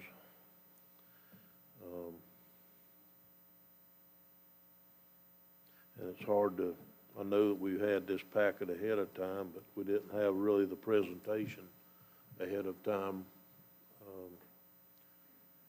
So I'm not sure. I'm going to go ahead and open the floor for public comment. Is there anybody in the audience that would like to speak in opposition? Please come forward. Jerry, I'll get you next. Slow as you walk, you might need to get a little closer up here where I don't have to wait on you. Sorry, buddy. Yes, sir, if you'd state your name and address for the record, please, and I'm try Delbert to Warner. keep your comments to 3 minutes or less if possible. My name is Delbert Warner. I live at 120 Brandy Lane. The back of my property backs up to this property. I have a big concern about the density. It's not typical for the area. And my biggest concern is drainage. So the back of my lot and my neighbor's lot meets up with a pond, and there are periods of time after thunderstorms where I have standing water on the back of my lot, back near that pond. They're going to cover that pond over. That's shown as buildable lots now, and they're going to put in a retention pond, or a retention basin, which I think will essentially be a pond because of the groundwater is so high there. The groundwater is high enough that, I don't know if this is typical in all the county, but we have 4-foot mounds for our septic systems, our drain fields. I walk my dog daily, and there are swells on Davis Lake Road that are typically full of water from stormwater. We come through, there's a school that they're taking out called the E.H. Miller School, and we'll walk through that, and the field is wet. So I know so it's a real wetland there. So I would think with 54 houses, the roads, all that's going to displace land that could absorb water, that there needs to be a real engineering study to see if they can retain the water. Because my guess is if they cover a pond, they use 3 lots to create a retention basin, that's just going to be a big pond. And when storms come in, there's going to be no room for the water to go. It's mainly what I have. Okay, thank you, sir. Yep. Jerry?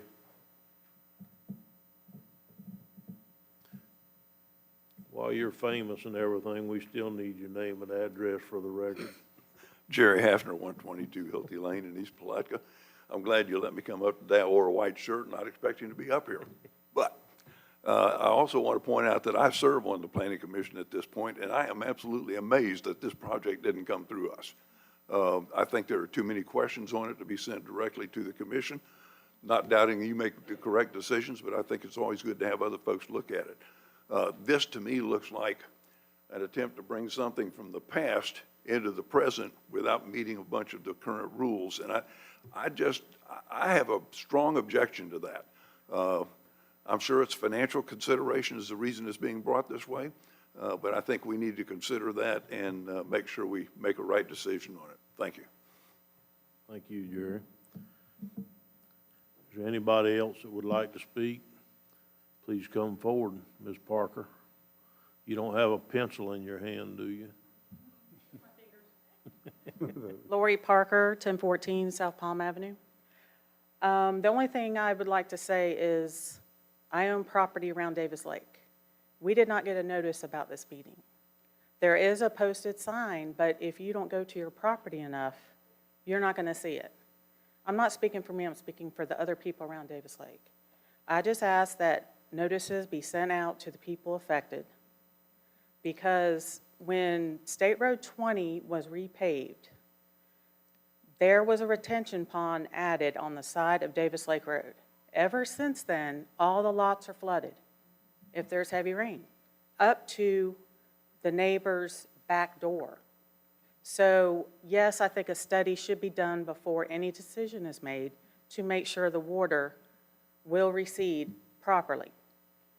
And I just think that there should be, even if you put a notice in the paper, I understand that, but there are some neighbors that don't live at that lot because they don't have a home on it.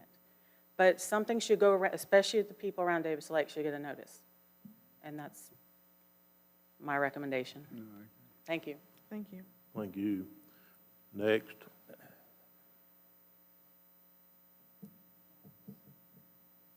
If you'd give your name and address for the record, please, sir. Billy Gauze, BGRP Engineering Group, Crystal River, Florida, 654 Fort Island Trail. Through the chair, ladies and gentlemen of the board, I'm here to answer any questions and dispel any concerns that you guys might have. I've heard everything that was stated. As far as the drainage goes, to the young lady's point, the drainage scenario out there, that area is atrocious. It's not been maintained. Our design covers all of the drainage requirements and enhances and improves drainage. We've met with Danita Cole on site, along with Mr. Adamsack. The St. Johns River Water Management District will review all of our plans along with your Public Works Department. They will be in compliance and ensure that all the stormwater is accounted for, retained, and attenuated and treated as per the rules and laws of the state of Florida.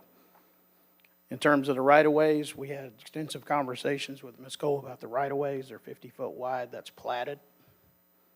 We're going to retain the swales so that we can establish positive drainage out there. Pave the roads. In terms of densities, this is a platted subdivision that was accepted by the county of Putnam. You own the right-of-ways. So as far as going to planning commission or anything, I appreciate, I'm planning commissioner myself in my county. I can appreciate the planning commission's concern and as the gentleman stated. However, they're not the deciding authority, you are. I'm open for questions for anything you have beyond that.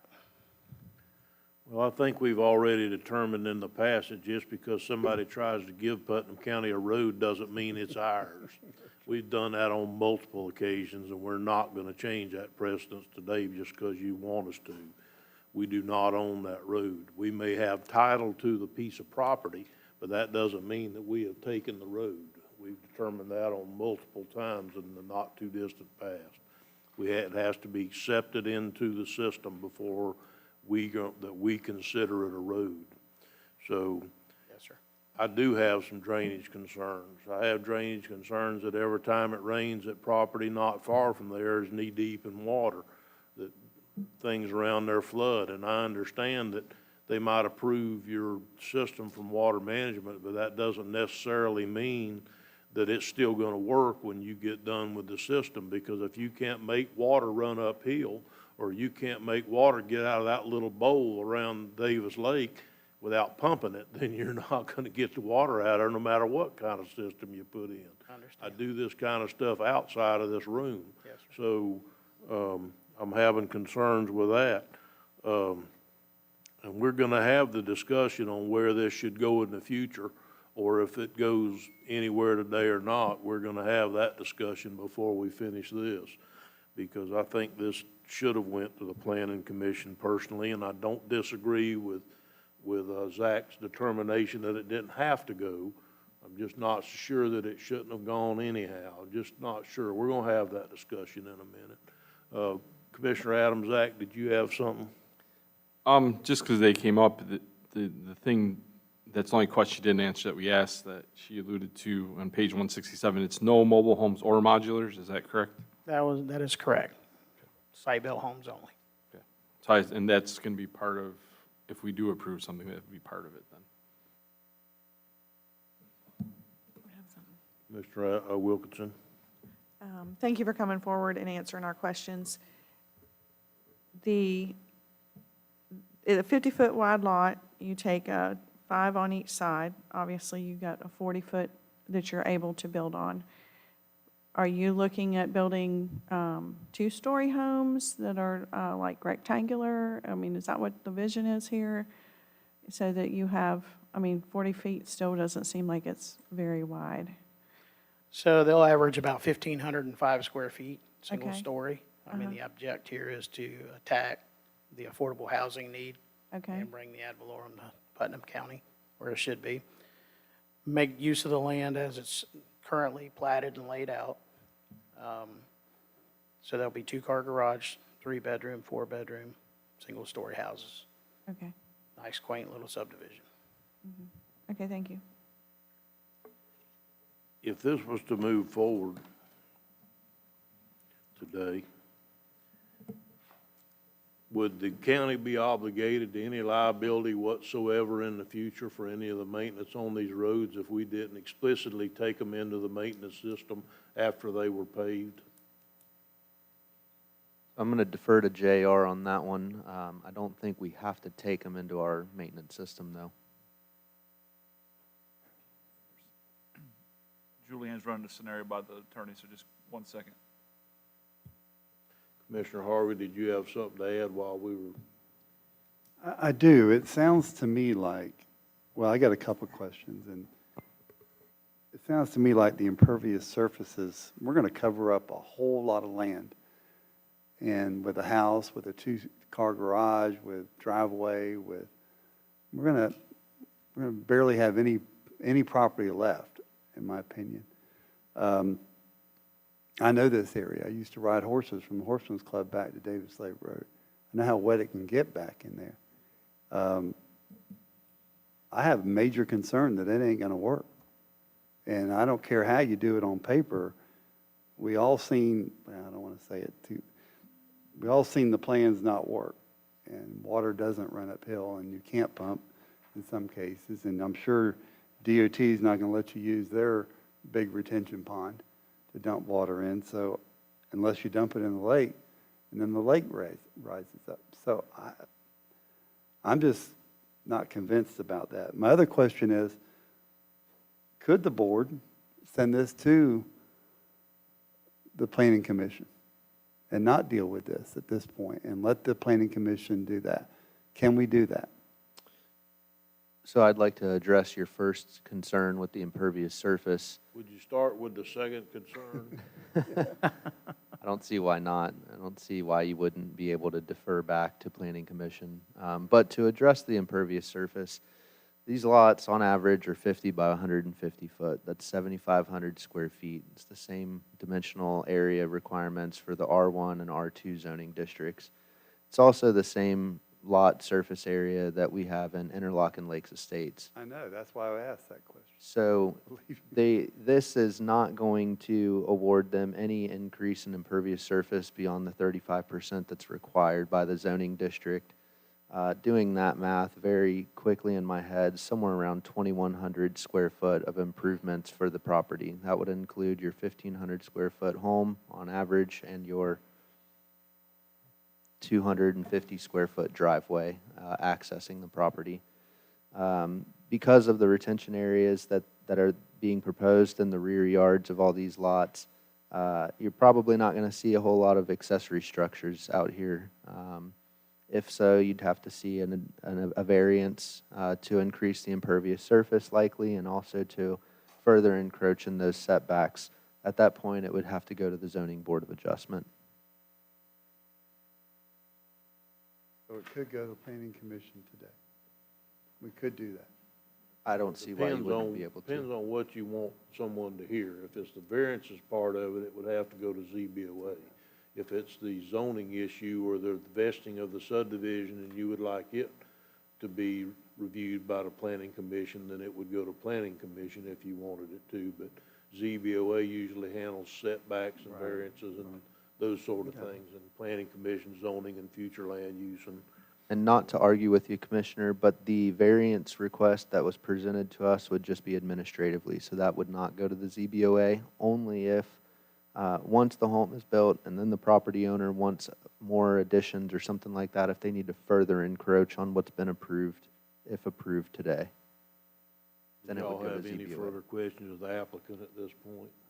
Mr. Chair, I just want to make sure that we understand everything that's being voted on. In addition to the vesting rights, when you look at page 185 of your packet, they're also asking the commission to sign on as a co-applicant for the St. Johns River Water Management District permit.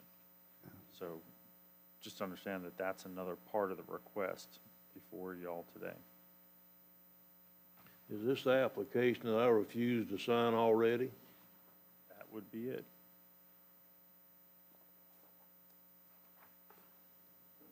The main reason I refused to sign this already, especially without it coming to the board, is I think it opens the county up to a lot of liability that's not being talked about here as far as who is going to be responsible for what at what point of this in the future. It says the county will be responsible. Say again, Rich? It says the county will be responsible. That's correct. That's why part of the reason that was one of the reasons that I refused to sign this. I didn't realize this was the same one, but I did refuse to sign this when it was brought to the board. Brought to me for signature. Yes, Commissioner Harvey. So, Mr. Commando, along those lines, why would an applicant name the chairman of the board as an additional landowner? Would it be because they have some thought that we might own the roads in there? Is that what the case may be? That's my understanding, yes, sir. But as Commissioner or Chairman Turner has put it so eloquently, we don't just take everything that somebody tries to give us. And if we didn't take these into the system, they're really not our roads yet, are they? So we keep coming back to the roads. I mean, the issue that's part of the application is the water. I mean, where the water runs. I mean, obviously, the impervious surface affects where the water runs, but it's the stormwater management system that is also owned by the county that is a potential problem for y'all. Thank you.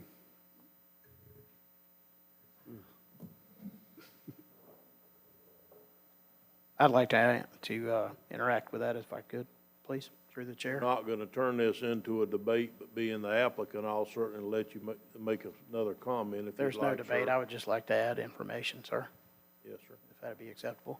Yes, sir. Mr. Harvey, through the chair, the application is required to be signed by any landowners that the stormwater system is over or on. And since the county owns the right-of-ways, you have to be a party to the application. There will be an HOA, and the HOA will own and maintain the stormwater system. The swales and the roads would be dedicated to the county, If the county accepts if the it. county would accept them. Right So, now, we just own a right-of-way, so we don't have to accept it. well, I mean, there's it's, swales in the current right-of-way that you own also. You just have to be a party to the application because you're the landowner of the right-of-way. Doesn't make you responsible for the overall stormwater retention or anything else. But That's all the also HOA. if we agree to be part of the application. Okay.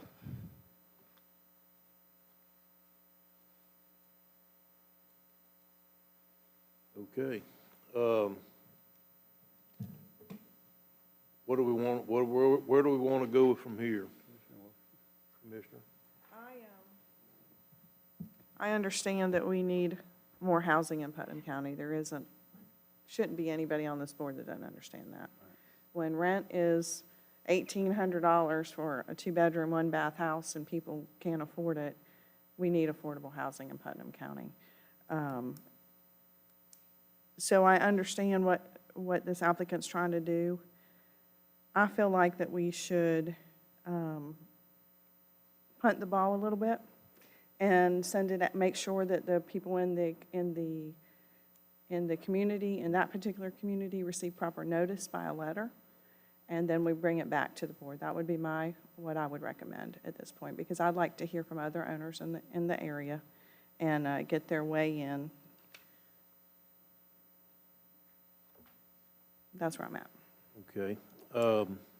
I don't disagree with that, but I also would like to have the discussion before we're done about a possible threshold of at what size of a vesting determination it doesn't go to the planning commission. I don't disagree with what you just said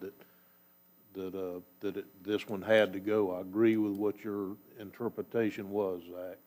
But I don't know that we don't need to make a policy or change the LDC or do something to say that there's a line drawn that a certain amount of lots in a vesting determination, and it may be 10, 12, whatever, that anything larger than that,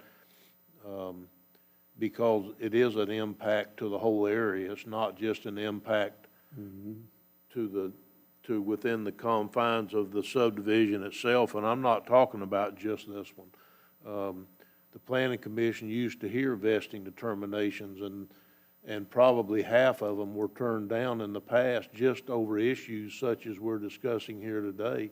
And that was back when the Planning Commission was quasi-judicial. And so it didn't go to the board after like it does nowadays for the final decision. So this is one of those instances that I wish it had gone to the Planning Commission, even though I'm trying to bypass for a lot of easier ones. We're trying to build that into the Land Development Code, but we've got to have a line drawn somewhere of where it does go to Planning Commission, or that it's above the committee's the future committee's authority to look at, and it can't, I don't think this violates anything, and I'm not saying that it does, but we got to make sure that the public has due process in part of this situation, and that's, Planning Commission is a big step in giving the public due process. I don't know, Rich, can we actually ask for additional notification that's not required by the Land Development Code? So we could table this today perhaps and do as Commissioner Wilkinson recommends and say that anybody within like it would if it was a zoning case, anybody within 300 foot of all directions gets notified. You can always enhance your notification from what's listed are always the minimum standards. Just like, if you feel like you want to have additional public hearing, just like you might set a town hall, you can send it to the Planning Commission for that public hearing for review before you make a final decision. Well, I'm 100% with Commissioner Wilkinson on this one, that there should have been more notification involved, and I realize there wasn't because it wasn't required by the code. But I think in this case, this is going to be one hell of an impact on the people that live around there. I mean, you're talking about putting this many houses in that small an area right next door to where somebody lives right now. It's going to be a pretty good impact. And if they do it through the proper word is not backdoor, but because this is not backdoor, this is a legal way to do it. But I know that I would feel like I had been violated if I lived next door to what we're discussing here today with this dense of a subdivision right next door to basically still a rural area, which is what this is in nature today. So I can't make a motion, but the chair will certainly take one if somebody wants to do something such as send it back or do more notification or whatever, pass it. Whatever y'all decide, chair will entertain a motion. I make a motion that we give proper notice, that we do not make a decision today, and that we give proper notice to all of the landowners in this platted Davis Park subdivision. And then once notice has been given, that we come back and review this again. You want a certain number of feet because there's surrounding areas too. Wait a minute. 300 feet? I don't think 300 feet's enough, because if you look at this platted subdivision, it wouldn't pick up all the landowners in there. So I want to make sure that we're picking up all the landowners in this platted subdivision. And 300 foot around the property because the If we people say- across the street are not in it. Right, exactly. So if we say 300, okay, that's fine. So before I ask for a second, just to make sure that the motion's clear, because if it's a little cloudy to me, I'm sure that Ashley over there's a little concerned too. So basically, if I may, you're asking that we table this case until notification is done to all the members in the subdivision and 300 foot around the edge of the property. That would be correct. Okay, do I have a second? Clarification. I'll second. Okay, we have a motion and a second. Yes, sir. Clarification. When the motion is around 300 feet of surrounding property, we're talking about The vested the whole, area. oh, just the vested area Well, or everybody, she said everybody in the existing In the existing. subdivision with outside there. what about the people that live I think that's what she meant. 300 feet above Lake Avenue or, I guess, That's the motion. So the motion is every person who's in the subdivision, in the vesting part or non? the entire subdivision, this plat that's in And front of 300 us. feet outside? Correct. Okay, good. If you look Good. at page, it's on the map's on a couple pages, but I'm looking at 182. I think what Commissioner Wilkinson's saying is the entire Davis Park subdivision. Correct. And when you look at the highlighted yellow, there's places to the west and to the south that we're also looking to capture. Correct.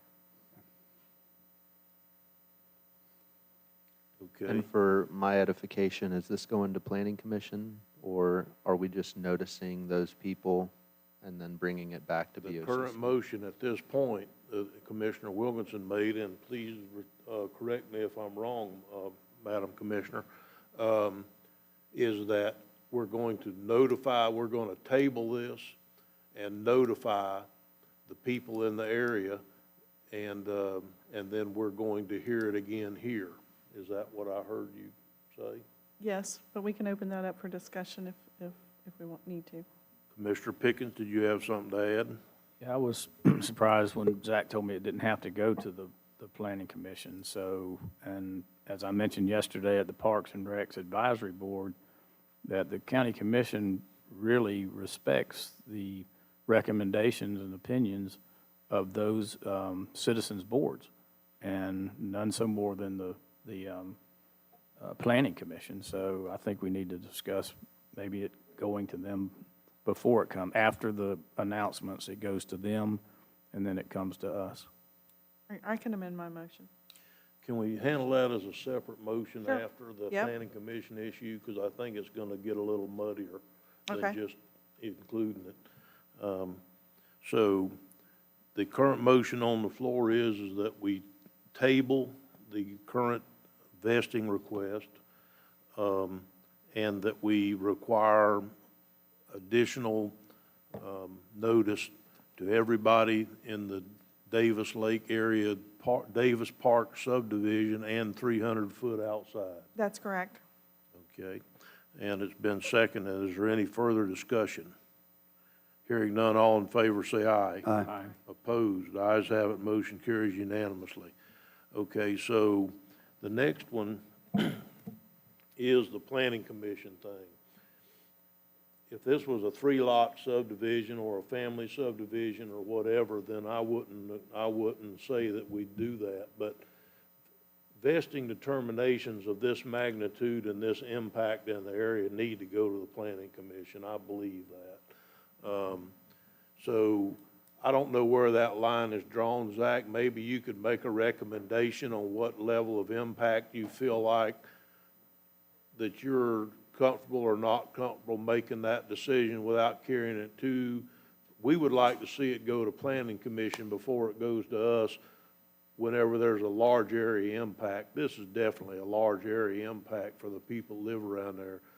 So if you had a 5 or 8 lot vesting determination, that could certainly be heard by y'all with no problem. But when you go with this magnitude, I don't know. And it's only part too. If they were vesting the whole thing, that would even be different. This one just doesn't sit good with me. So would you recommend something like anything over 5 or 10 lots would automatically go to planning commission? Because we could do that by policy. It doesn't even have to be a part of the land development code. We could just set that policy as a board that anything above a certain amount goes to the planning commission before it comes to us. Would you have a recommendation on that? That's kind of a loaded question, because I think what we really should be looking If it was at. easy, I'd have answered it myself. I think what we really should be looking at is, rather than a threshold in terms of a number of units, we should be thinking of threshold in terms of density. So I would say if we're considering vesting a development that's more dense than 4 units an acre, then it go through the planning commission. However, if it's, 2 units an acre or 1 unit an acre, then it could just come straight to the board. That way it could be 10 lots, it could be 100 lots, And that's why you're sitting over there, because you're good at what you do. Appreciate that. That's a perfect answer, actually. Perfect answer. So what you're suggesting is perhaps that we do it, if it's a density of more than 4 units of the acre and a vested subdivision, it would go to planning commission first. Sure, that sounds good. Good idea. Commissioner Harvey? Thank you, Mr. Chairman. And along those lines, when you look at maybe the determination also is this area is going to be voluntarily annexed one day into the city of Palatka, which could make the city of Palatka force annexation to the people around there. So the people around there are going to benefit or not by that. I'm just speculating, but I can't imagine that they're going to run water and sewer out there with not some expectation of enhancing their boundaries. And people, some of the people that spoke today might not want to be annexed into the city of Palatka, forced or voluntarily. So, I don't know that they can force them to Yeah. annex, or they'd already forced everybody in all these Yeah, little that's true. places around to do it. I didn't realize until part of this presentation that I thought the city had made a rule that you could still hook up to water and sewer outside of the city limits. You just had to pay more to acquire it. But they must have changed that back or something, or either they're just not allowing it. I'm not sure. What'd you say, Matt? Last I was aware that the city will allow sewer, and they tie it to sewer, not just water, for the voluntary annexation agreements, but they'll tie it just to sewer. But if you can prove certain amount of jobs are being created, then they may not make the person sign the voluntary annexation. They can't annex this one because it's not contiguous to the city. Has to become And contiguous. so they have to get a voluntary annex letter and then say that if the limits ever get to you, you're just gonna have to come in anyhow. So I guess that's between them and the city, not us, but, yes, Commissioner Adams, Act. Yeah, I just wanted to take the opportunity. There are some good things if this was to go forward. And, you know, it is a subset of smaller housing, lower cost potentially housing. With today's housing market, I don't know how low cost it really will be, but comparatively to what's been inflating, it's that potential. It does probably increase our tax base for that particular 60 acres by probably $16 to $20 million. So that's considerable. So it's just something that we should be thinking of. And at some point, we're going to grow from where we have water and sewer. And in this case, it happens to be, we have it in East Palatka, we have it in the city of Palatka, we have some in Interlochen, and we have some in Crescent City, and we have a little bit in Welaka. And I think there's a couple other small places, but these are where I don't want to see where we jump ship and we start having developments out in the middle between all of this, where people start building their own sewer plants, their own water plants, and aren't connected to one of the existing ones. The concern there is, 20 years from now, we end up inheriting it because turns into, they don't want to maintain it, they don't want to do it. Whether we say there's a homeowners association in the past, they establish that or not, history has shown that counties throughout the state of Florida have had to inherit basically piles of crap, to put it literally, based on the fact that people vacated or stepped away, and we have to. So I just don't want to overlook the positives, potential positives of this, and we really didn't talk about those and I agree with all the concerns we raised, but there is some positives there as well. I absolutely agree with you 100%. There is positives in that.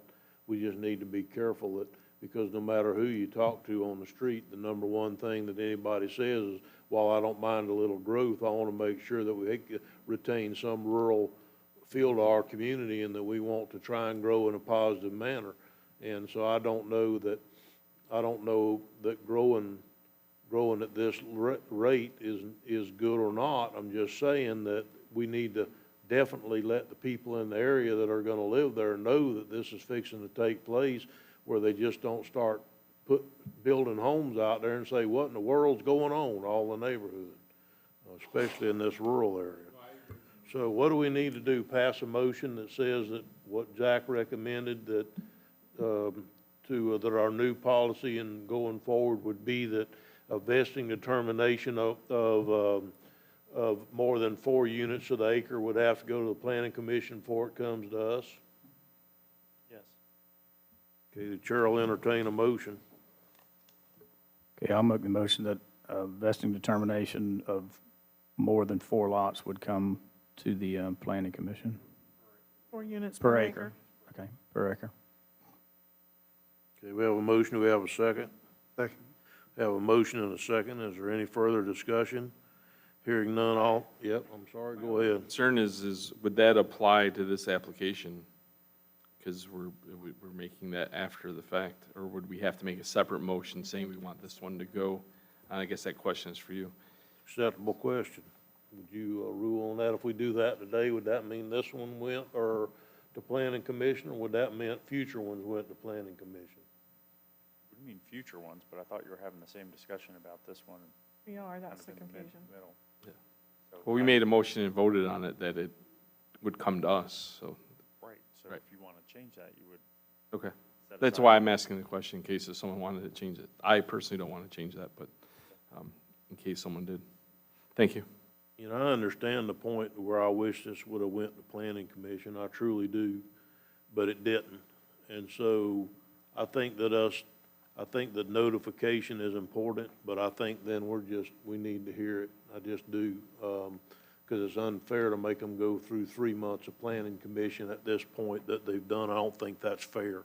So, but if we can make sure that in the future, like Commissioner Pickens just made the motion, that anything denser than 4 units to the acre would go to planning commission before it came to us, then I think that would keep that from happening again. But I think it's, Vesting determination. yes, for vesting determinations, but I just think it's unfair to ask them to go to planning commission at this time. Yeah, it's not. Do the notifications and bring it back, and we'll hear it. So we have a motion on the floor. Is there any further discussion? Hearing none, all in favor say aye. Aye. Opposed? Ayes have it, motion carries unanimously. Okay, so we tabled the vesting decision by part of the motion, Rich. Do we need to set a date certain for that, or do we now that it was tabled, because we didn't table it to a date certain? I was wondering the So same thing. because it's tabled, it's not, it defers to a date certain, table is not to a date certain, but because you're sending notices out, depending on when those notices out, I would presume those notices are going to include a date, time, and place of when they're going to come back. So that will serve as your notice. Okay. So I believe we require 15 days notice. That's what we would do for like a rezone or a standard subdivision. So I can look at the calendar, get that notice out this week, and then it'll fall on whichever regularly We'll take care scheduled of it, meeting. just because we've got budget issues coming up, which are going to take up some time for the commission. So we'll find a time where it's not overly intrusive, because there's obviously some public interest in coming to speak about this. Okay, good deal. So do I understand that staff is going to wait to be told what date to bring it? Okay, thank you.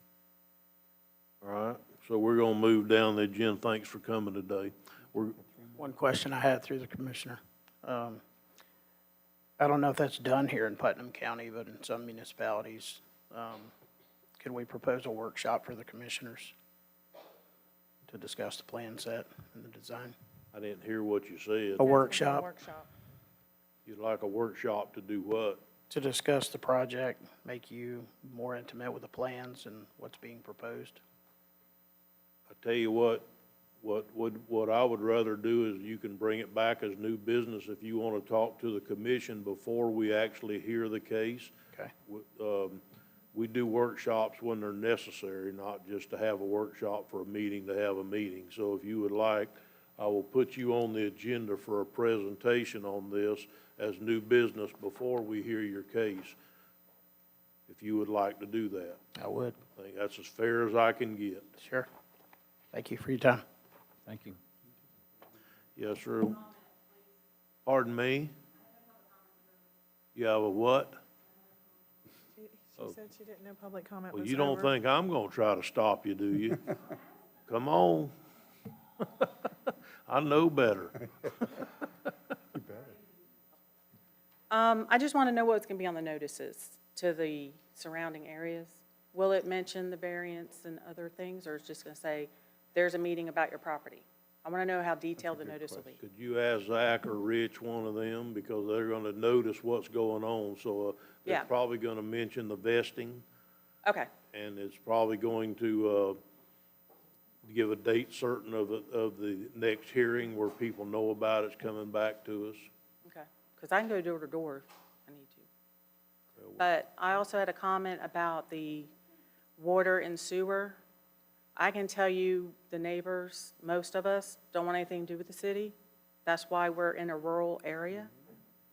Also, we don't want the county to give us water and sewer. Okay, well. Because water and Laurie, sewer we've plants, We've already discussed this I'm talking about case, your and future plans for water and sewer throughout the county, that's all.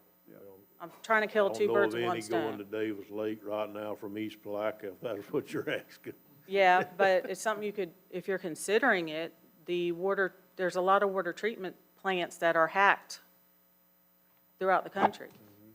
A lot of us, we live in this area because we like septic, we like rural. And why should I pay extra cost if I already have my septic and water?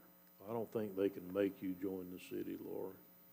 I know, but the county made people join in East Palaca, Made them join what? the sewer Who? or the water. I don't know of anybody that was forced to join yet. You had the option in your area? Oh, I was told that everyone had to do it. Not that I'm aware of. Okay.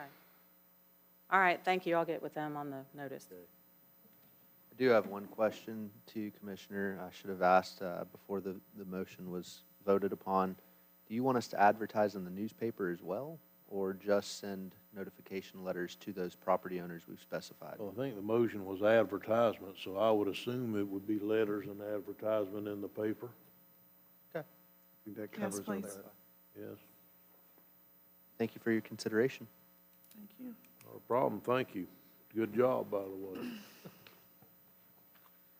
Okay, we're gonna take a 3-minute recess before I get hit in this, Commissioner Harvey.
public comment on agended items. This portion of the agenda is designed to allow citizens an opportunity to bring matters to the attention of the board. It's not reasonable to expect that the board will engage in deliberation about matters on which the board has received no prior information. Please limit to 3 minutes. Please fill out a public comment card, the blue public comment card in the back of the room, and give them to Ashley over here to your left, my left, your right. Is there anybody today that would like to speak on agended items? Public comment on an agended item. Okay, seeing none, I'll close public comment at this time, and we'll go to the consent agenda. Commissioner Adams-Ack, would you like to remove anything? Item C and item J. C and J. Okay.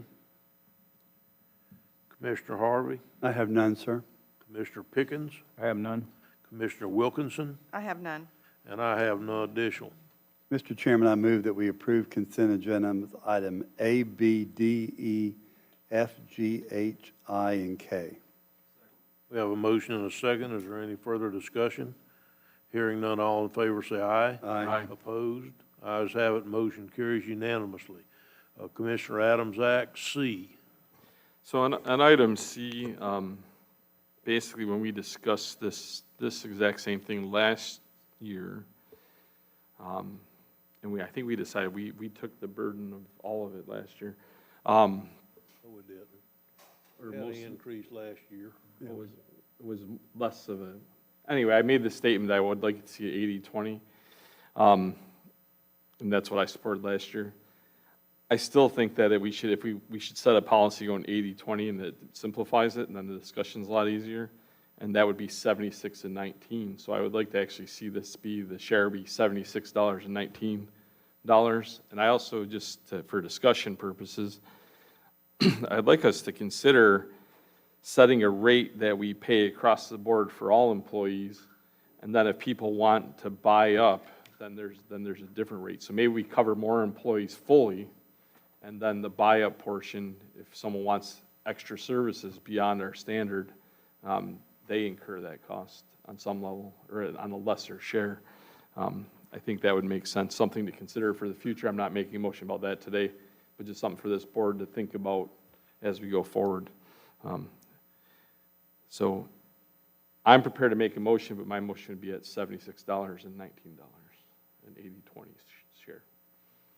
76 and 19. Yes, sir. Excuse me. Your motion was 76 and. So I make a motion that we set the human resources health insurance rate at the shared of the $95.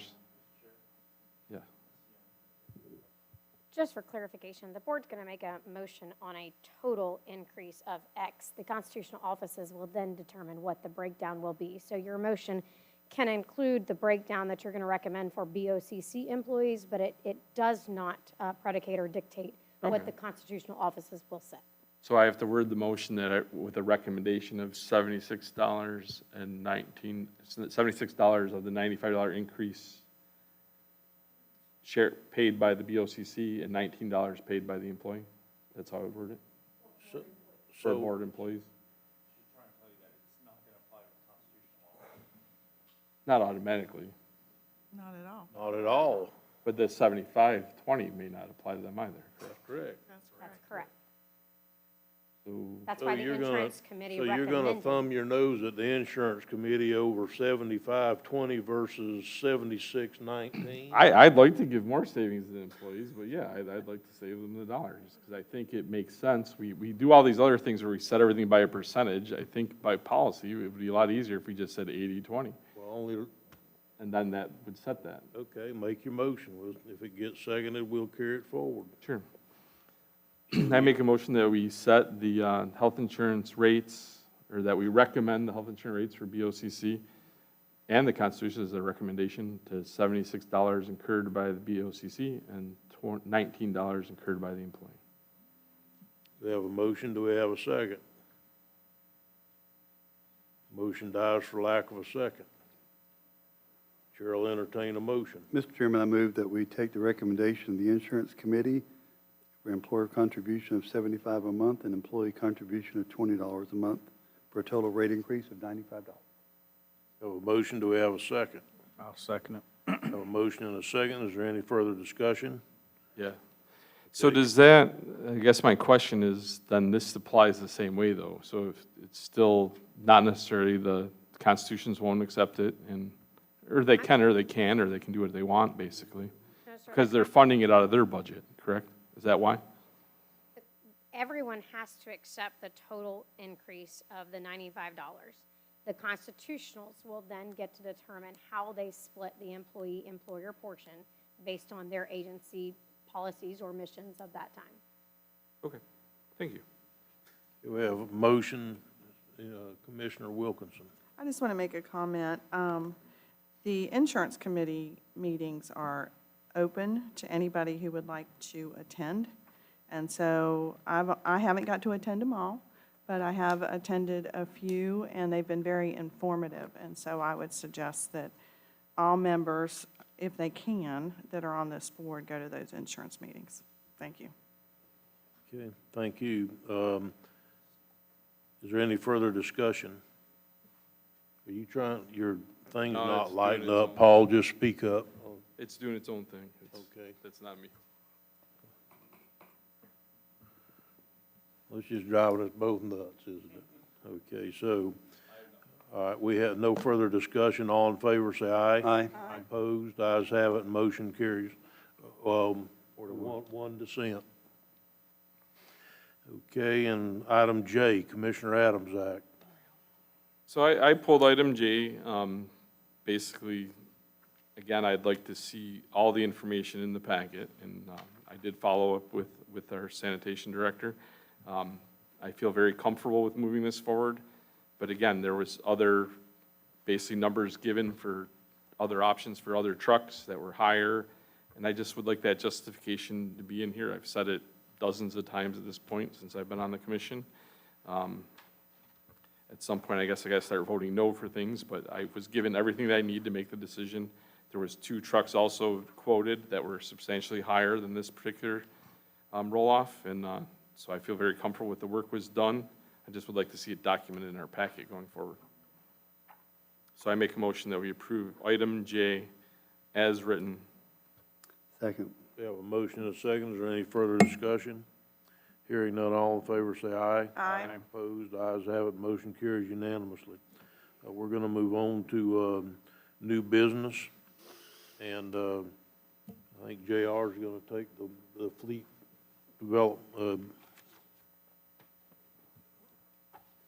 capital improvement plan. Yes, sir. This is part of our budget development. We have 2 items being reviewed here. The first is a reorganization of the fleet division. It's currently in a standalone internal service fund, and the current model operates with the intention that fleet service would cover its cost of doing business by charging back county departments with a markup that would allow the department then to break even. The actual cost of fleet services makes this structure inefficient at this time and adds to the cost incurred by county departments. So the proposed plan is to retain the fleet department, but to shift it out of an independent internal service fund and make it part of our operational funds. The proposed plan would be to locate the fleet staff personnel expenses within the departments that have fleet-related needs, fire rescue, sanitation, transportation, public works, and the general fund, of course, and then allow each department to service their fleet needs at part cost only in the cases where greater efficiency, we could utilize local vendors for services. This allows us to yield some efficiencies and some cost savings.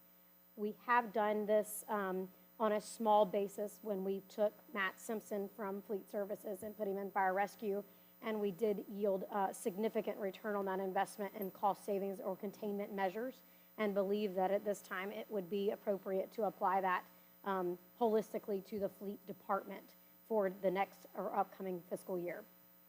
Item 2 is your capital improvement plan being requested. It's broken down by fund and department. There's an itemized list of every capital request as well as subtotals for each of the funds that allow you to determine what next year's capital requests are, as well as the unrestricted reserve balance that would be remaining in each of those funds as appropriate. Commissioner Harvey. Thank you, Mr. Chairman. I applaud you for doing this. Often wonder why, when I got here, it's the same dollar, we're just charging somebody else. It made no sense to me whatsoever, but I appreciate you doing this. I think this is a much cleaner way of doing business, and we shouldn't be out there charging our departments. It's the same money.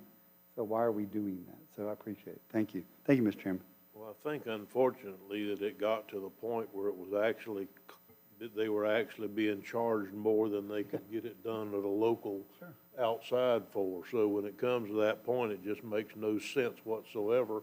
And to basically have a government department that charges more and takes longer than what we could get it done outside for. So. I agree. And so, yes, this was I'm really for this myself. Commissioner Adams, did you have something? So can you just go through like an example how this looks? And I understand the fire rescue portion, but that employee was assigned to fire rescue, wasn't he? And now are we going to assign the fleet people to different? He wasn't prior to that, but Right. he was at this time. So are we going to assign the employees to the different departments? We'll share the personnel costs based on their fleet current operations. And then you will still have a fleet manager who manages fleet activities with input from those divisions which have fleet. So Public Works and Transportation will devise a schedule where their equipment and machinery is routinely maintained. And it would be a shared responsibility to maintain those vehicles. So when we maintain, like, say, the car for the library, that would still be tracked under the library as an expense, though? It will, So that as we it know is now. that what departments are costing. I just want to make sure we're not eliminating the transparency of this department's costing this much. It actually will be a more clean and transparent process because currently what has happened historically in the years past, if fleet services, the internal service fund ended the year with more expenditures than revenues, we charged back the departments with fleet budget irregardless of the services rendered. So this will actually be a more clean and transparent method by which we're able to determine actual cost of each department's fleet expenses. Okay, cool. So it's going to be transactional. Yes, sir. Okay, thank you. Okay, we need a motion. Yes, sir. On both of those items, or you can take them independently. Mr. Chairman, I make a motion to authorize staff to dissolve the Internal Services Fund and distribute fleet department staff and expenses as described in our packet and approve the capital improvement plan. We have a motion. Do we have a second? I'll second. Have a motion and a second. Is there any further discussion? Hearing none, all in favor say aye. Aye. Aye. Opposed? Ayes have it, motion carries unanimously. New business procurement surplus property. Yes, sir. As we do periodically, we end with properties or review properties that are currently owned by the county but are no longer needed by the county and bring to you for a determination as to whether or not we are authorized to issue them via bid and put them back into the public hands. Each of the properties listed have been reviewed by Public Works and Parks and Recreation for determination as to whether or not there is a need to retain any of those properties. They were also sent out to each of the commissioners for any advice that the commissioners may have with respect to a county operation. At this time, we are recommending the parcels in front of you be issued via bid, and we need the board to set a minimum bid amount per our ordinance. Could you tell me at this point, we may not know at this point, how many of these properties have code issues? I do not know that at this point, sir. The reason I think that's relevant is because if there's a code issue, you want a $20 minimum bid on it where they'll go clean it up and then it'll be back on the tax rolls or whatever, but otherwise we just want it back on the tax rolls, so it may be different. Commissioner Wilkinson? Do we know that all of these lots are buildable lots?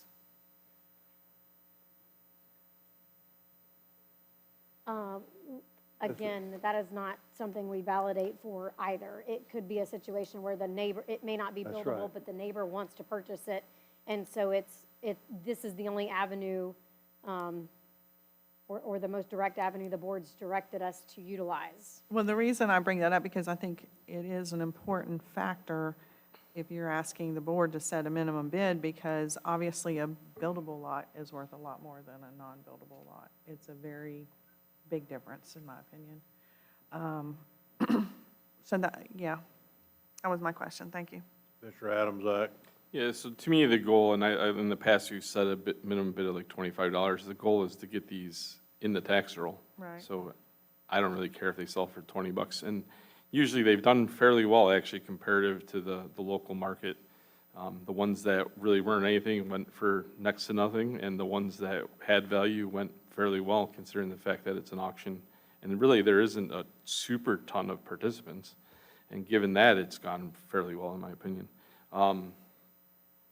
So I think setting a minimum bid as low as possible is fine. I think the market will establish that. And this one's a little bit unique, because a lot of these are, I don't know if they're all waterfront. Some of them are kind of, a lot of them are waterfront, but some of them are kind of like puddle front, is the way I'll word it. Some of the water they're on isn't. So this may be better than some of the ones in the past, just for that in nature. I think we should probably, there's notes back here that says some of them that are waterfront, maybe we, if they are legitimately waterfront, we maybe list that in the listing. I don't know if we're allowed to do that, but I would think you would, or in the auction, so that people know that and are aware. That would be the only thing I would ask for, is if they're legitimately waterfront, that we actually acknowledge that in the listing. I don't know what the rest of the board thinks of that, but. Okay. Commissioner Pickens? Yeah, no, Julian, I can't remember. You turned me. Oh, did I? I'm sorry. Is it me? Commissioner Pickens, I've turned That's okay, Mr. go ahead, Commissioner, but let me turn my light back. Are these lots, did they eventually just a sheet over to us? Some of them have just been deeded to us over the years, and as a board initiative, we have attempted to identify lots that are of no use to the county and need to be back onto the tax roll. So some of them is cheated to us, some of them are old deeds that were deeded to the county.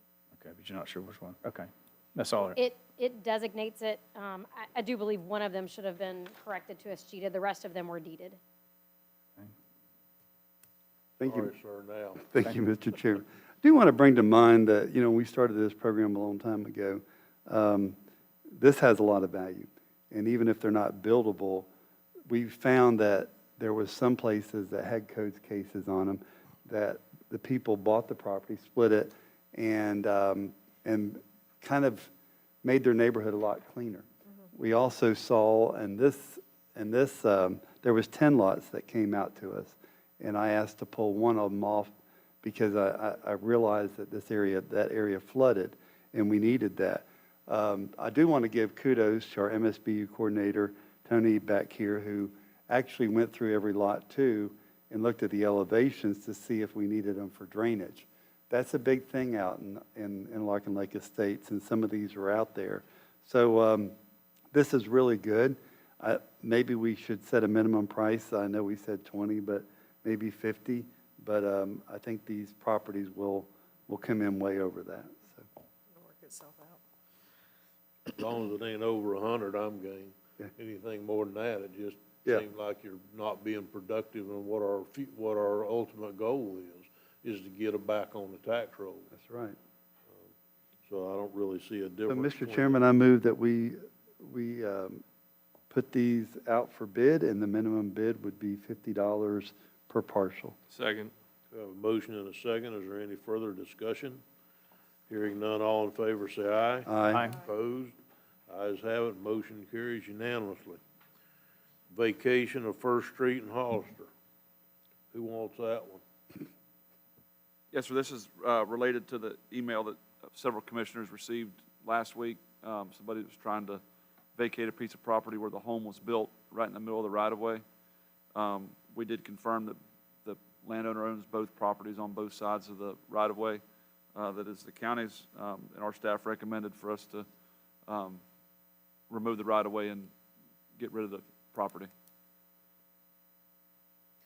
Would this be deemed to be a public hearing, so I have to ask for public comment on this issue? We're setting that. At the next meeting? So the next meeting will be public hearing, this one's not? Yes, sir, whenever. Okay, you want a motion on it or just a wave of hands? Mr. Chairman, I move approval that we set a public hearing regarding this proposed vacation of a portion of First Street in Hollister for September 12th, 2023 at 9:05 a.m. Have a motion and a second. Is there any further discussion? Hearing none, all in favor say aye. Aye. Opposed, ayes have it, motion carries. Okay. Appointments. Commissioner Adams Act. I have none, but I am working hopefully with our MSBU coordinator on finding some for the Interlochen Boulevard MSBU. But as of now, I have none. So none today, sir? Okay. Commissioner Harvey. I have none, sir. Commissioner Pickens. Yeah, I would like to, as a district appointment for the Better Place Plan Oversight Committee, I'd like to nominate Ms. Pat Lavelle. Okay. Any more? That's it. Okay. Did she realize she's going to have to fill out an application for She Mr. already, Doherty? Okay, she already great, has. Yeah, great. she already filled the application out. I neglected to tell one of mine that, and it created a little stir, but we got it straightened out. So, Commissioner Wilkinson. Yes, sir. Animal Services Advisory Committee, Bob Thomas, and reappointment of George Deloach to the Greenbelt Advisory Board. Okay, good deal. That all, ma'am? That all today? Yes, sir, that's it. Okay, thank you. Okay, we're going to move into public comment. This portion of the agenda is designed to allow citizens an opportunity to bring matters to the attention of the board. It is not reasonable to expect that the board will engage or debate and deliberation about matters on which the board has received no prior information as part of the agenda. Please limit your comments to 3 minutes. Public comment cards are conveniently placed in the room, in the meeting room entrance, and should be submitted prior to the meeting to Ashley over here on my left. So, I have got some comment cards. The first one would be Brenda O'Neill and Michelle. If you all would give us your name, address for public record, please. Brenda O'Neill, 325 Tropic Avenue, Satsuma. I'm Michelle Hawkins. Sorry about the last name not being on the sheet. I'm new to Putnam County. I'm at 239 Tropic Ave. The reason why we're here, I'm kind of new what's going on, but there's an MSBU over there where we're at. Tropic Ave is a paved road. The unpaved roads are the streets off of Tropic that is constantly being worked on as far as the grading and so forth. I think a lot of the residents are having heartburn. They were paying MSBU $78 every year. Every year. And it went up to 302. That's a little bit, you guys tripled it, you know what I mean? We are petitioning on Tropic Ave. We have about 54 residents. We have 32 signatures. We are asking that the commission, please, we are petitioning to remove the MSBU tax of the people on Tropic Ave. You guys, talking about not you personally, but Putnam County has been working, Public Works, I requested 5 years of work orders. Putnam County's taking care of that road. It's your road, okay? The MSBU, from my understanding, is for the roads that go off, that are unpaved off of Tropic. I could be wrong, I'm new. I just wanted to help. And, Brenda has more history, but we do have record here that I can give to the clerk for you guys.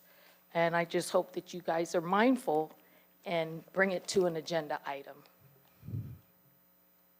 You have something to add? Just about said it all. I did, I went and visited a lot of neighbors over there on Tropic, and a lot of people are elderly and they just cannot afford it. One lady that I visited, she had 3 properties, and she thought they were combined, and she said, I don't understand why my tax went up so much. So she got it out from me. Her lots were not combined. She's paying $900 and some a year for the MSBU. which is outrageous. We few would mi- like for you to consider this. It would help so many people because the MSBU was set up in 98, 25 years ago. 15 years ago, Tropic Avenue was paved. Yes, ma'am. You can turn that on now. A couple of meetings ago, we were looking at the MSBU rates for different ones, and this was actually one of mine. And I'm gonna get Tony up here. Give me just a minute, Tony, if you would, and then I'm gonna he's our MSBU coordinator for the county, and I think he met with some of the residents in the area last week. And so, I know that different commissioners on this board have different views of this. Like I've been told that one view, and I'm not gonna try to put words in your mouth, but, one view is that once your road is paved by the county, or even if it's paid for by the MSBU, that you shouldn't have to participate anymore. That's not my opinion. My opinion is if any money went into that road from the MSBU, just because you drew the lucky straw and yours got paved, that shouldn't relieve you from having to pay in the MSBU for everybody else that paid to pave your road. So there's two ways to look at this. My biggest concern was that we did go up to 300, and I think that was a little stiff, and so I asked Tony to meet with him, and I think he did last week. And so we'll have that conversation right now on your behalf. Tony, you want to come up, and we'll get back with y'all in just a minute if we have I just wanted to say, Commissioner Turner, because I know you're in my district, I'm learning, so I just want to say that I do partially agree with what you're saying. But in the long run, we're not utilizing those unpaved roads. In fact, those people that are unpaved roads are utilizing Tropic to get home. I understand, but And it's putting wear and tear on our Michelle, you road. do realize, though, that if they hadn't have paid part of yours, then you wouldn't have got yours done either. That's true, So, and it's- I agree with Now, that, you yeah. don't want to pay no more for the overall of the whole deal. I mean, so I understand. And you guys, Putnam County, the taxes are already paying for it based on these 99 work orders for the past 5 years on Tropic Some Ave. of them, yes, ma'am, they sure So did. I have it here, so I have it. So do you want me to give this to the clerk? If you'd like. All right. Sure. And I guess I'd like her to be listening. So I'm going to pave 2 roads in one of my MSBU's. And if the objective was that all those people opted out of paying into the MSBU, I would not pave those 2 roads. I'm telling you that right now. So some commissioner at some point made the choice to pave Tropic Ave out of the MSBU, with the understanding that those people on that part of the road, and my understanding on the 2 roads that I'm going to pave in my MSBU, is those people receive the most benefit from that, and they should be paying in with the rest of the people. That's my opinion as a commissioner. And again, if we set a precedence that people that get their road paved through dirt to pave, who are in MSBU, get removed from the MSBU, I wouldn't even look at MSBU's to pave them. And that's the wrong approach, because there's MSBU's, the 2 places I'm paving absolutely need to be paved. It's critical. But one of the criteria when I spoke to staff about it was, and we went back and forth on it, is does that remove them from the MSBU and paying and sharing the load with the rest of the residents? Because everyone benefits from that paved section, both at yours and the other MSBUs. So that's how I look at it, and that is kind of what we've talked about in the past as well as the board. So I just want to give you my take. Thank you. And I don't disagree with that either. I mean, if you were part of an MSBU that we either buy dirt to pave or by MSBU funds that your road got paved in your subdivision, letting you opt out of the MSBU would not be fair to the other people in the subdivision. And like Commissioner Adams Act 2 said, it would probably prevent you from ever getting another paved road in your subdivision if we started letting them opt out unless you paid for it through the MSBU process itself. Tony, what did you find? Sorry I haven't had time to get back with you yet. What did you find last week? So we had our MSBU meeting at the fairgrounds. It would have been 2 weeks ago this Thursday, And so we had kind of a low turnout. We advertised it within the neighborhood at all the major ingress and egress areas and had, I think we had 8 people turn out.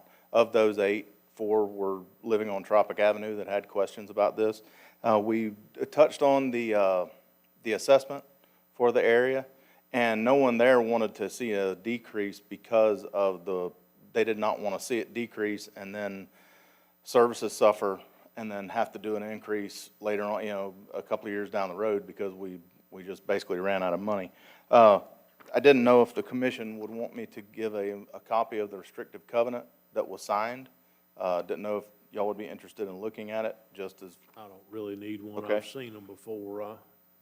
Right now, their assessment is $302.88. Just to give the county an idea of what you would be looking at revenue shortfall, if you took Tropic Avenue off of the MSBU assessment, it would be a shortfall of $16,355.52 a year in revenue, which at this point, just with the cost of services going up, that would, without a doubt, hamper services. I mean, we would have to I'll tell you right reschedule. now, you don't have to lobby me on that. I will not vote to take people off that got the road paved that were a member of the MSBU, because that's not fair to the people that didn't get the road paved, because they participated in it, one way or the other. So, ma'am, I'm not gonna debate you, but I'll let you come back up and speak again if you'd like.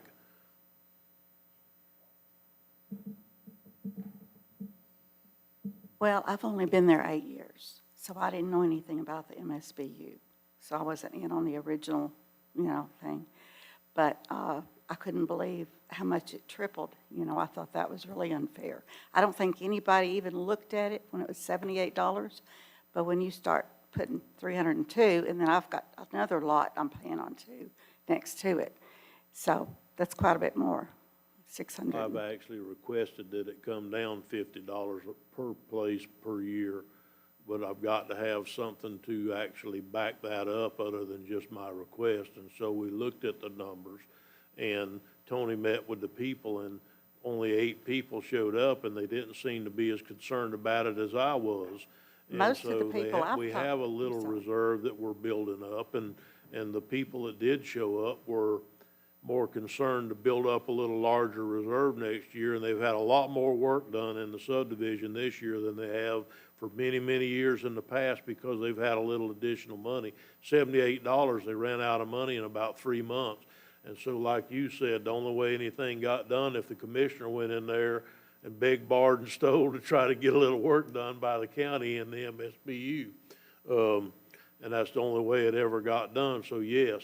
But in the current situation, we're trying to make it where MSBU pays its own way. And that's what we've been trying to do the last 2 years at the bequest and the leadership of Commissioner Harvey. He's our expert on MSBUs. So he's got many of them. I've got one in my whole district, and y'all are it. So, Well, I understand what you're saying, but also the county is the one maintaining our ditches, which is done maybe twice a year. So, I go ahead and I weed eat and I, spray the weeds in my ditches. In fact, I've got a picture. If you saw my ditches, you'd think the neighborhood kids come and swim in my ditch. That's how deep it is. I've got pictures of it. It's pretty bad. So I'm at the end of Tropic. So I get all the water, it runs downhill, stops there, and there's nowhere for it to go. that area has an MSBU coordinator on the committee. It's a Mrs. Sorrell. Have you ever met or heard of her? No. Well, if Tony would, Oh, okay. Tony, would you meet with her when this meeting's over with and explain to her that if she'd talk to Terry and how this works, that she makes recommendations back to you as chair of the committee for the MSBU, and MSBU's usually, maybe dictates, recommend what work they want done, and that's what they try to do within the boundaries of the finances that are available. So if I talk to her, So the commission doesn't go in there and say, go grade that road or fix that ditch. That's done through Tony and the MSBU committee. And I would recommend that if to that lady who has 3 lots, if the other 2 lots are vacant and adjacent, she can certainly have those adjoined Combined. where she I told her I combined. would take her to get that done. She thought it was done. She didn't know. She was on a walker. And Yeah. she thought they were combined, but they weren't. Yeah, I And would her highly husband recommend passed that. away. So I'm assuming she thought he had done that, but he passed away. If I go ahead and combine mine in this month, will that change my MSBU next year? I think that's a property appraiser question. You'll have to call them and ask them. As far as I know, does Well, no, anybody know it's the two answer? I don't know the answer to that. MSBU. I don't know the answer, but do they No, pay MSBU in advance or arrears? Anybody know? Do you pay MSBU in advance or arrears? Yeah, we'd have to, I'd really like to verify through Mr. Parker's office that's before Mr. we get Parker's into that. Oh, well, I somebody know told me that taxes if are you paid had in them arrears combined by and- August, and that assessments by are the paid in next year, advance, you would so- only pay one Yeah. MSBU. Well, if that's the case, you got some time. Thank you. Thank you. Thank you for coming today. I think we're good for now, Tony. So we decided not to do the reduction because of the 8 people that came, nobody was in favor of the reduction the other day? Yes, sir, that seemed to be the consensus of the residents that were there. And 250, I think it was 252, that's bottom of the barrel. That is basically providing A and B service, and if they ask for C later down the road, we don't think that financially we're gonna be able to do And it. it gave us a little bit of reserves too. I'm good. Yes, sir. If nobody's complained in there, then I'm good.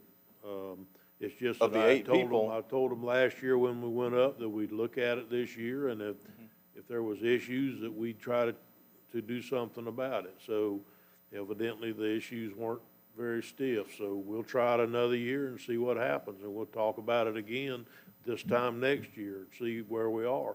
But if we've got a large reserve built up, I'm telling you, I'm going after the assessment next year to make it smaller. Yes, sir. You have something else, Brenda? People that were at the meeting that were not in agreement with it going down $40, they said, that's not going to do us any good because they're going to take it off and then they'll turn around and raise their taxes. That was their Well, thinking. one doesn't have anything to do with the other, but Yeah, I no, understand but them that was thinking their about thinking. that. But But that's the ones that didn't want it lowered. I'd be glad to have it lowered $50. Well, we'll keep an eye on it, but thank you for coming today. One of Thank the points that Ms. Sorrell made is that I believe that there are a lot of rental units in there, and maybe that's why there wasn't a large resident turnout, but maybe that's the reason. Not 100% sure. Just wanted to add that. Well, and we'll take a look at it next year, and when it comes time, it's too late this year to do much at this point, other than to change it today, but if there hasn't been a lot of fallout from the residents, then probably guess we'll look at it next year, and maybe we'll try to go down if we get a large reserve starting to build, because I don't believe MSBU ought to be a savings account. Okay, thank you, Tony. Next is Mrs. Allison Knowles.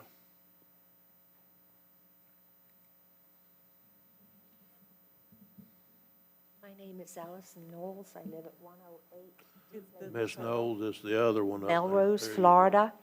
And my companion is Julie Smith, 122 Santa Rosa Street, floor home. turning our attention from our people, roads, subdivisions, and land. I'd like to ask the commission to try to take an interest in our county animals. Recently, I really didn't want to know this, but I had occasion to visit the local, what I thought was the Humane Society. To cut a long story short, it has come to my attention that there is no Humane Society in Putnam County. There used to be quite a nice one at Norma Street. The county supposedly is working with SAFE. SAFE is in great difficulties.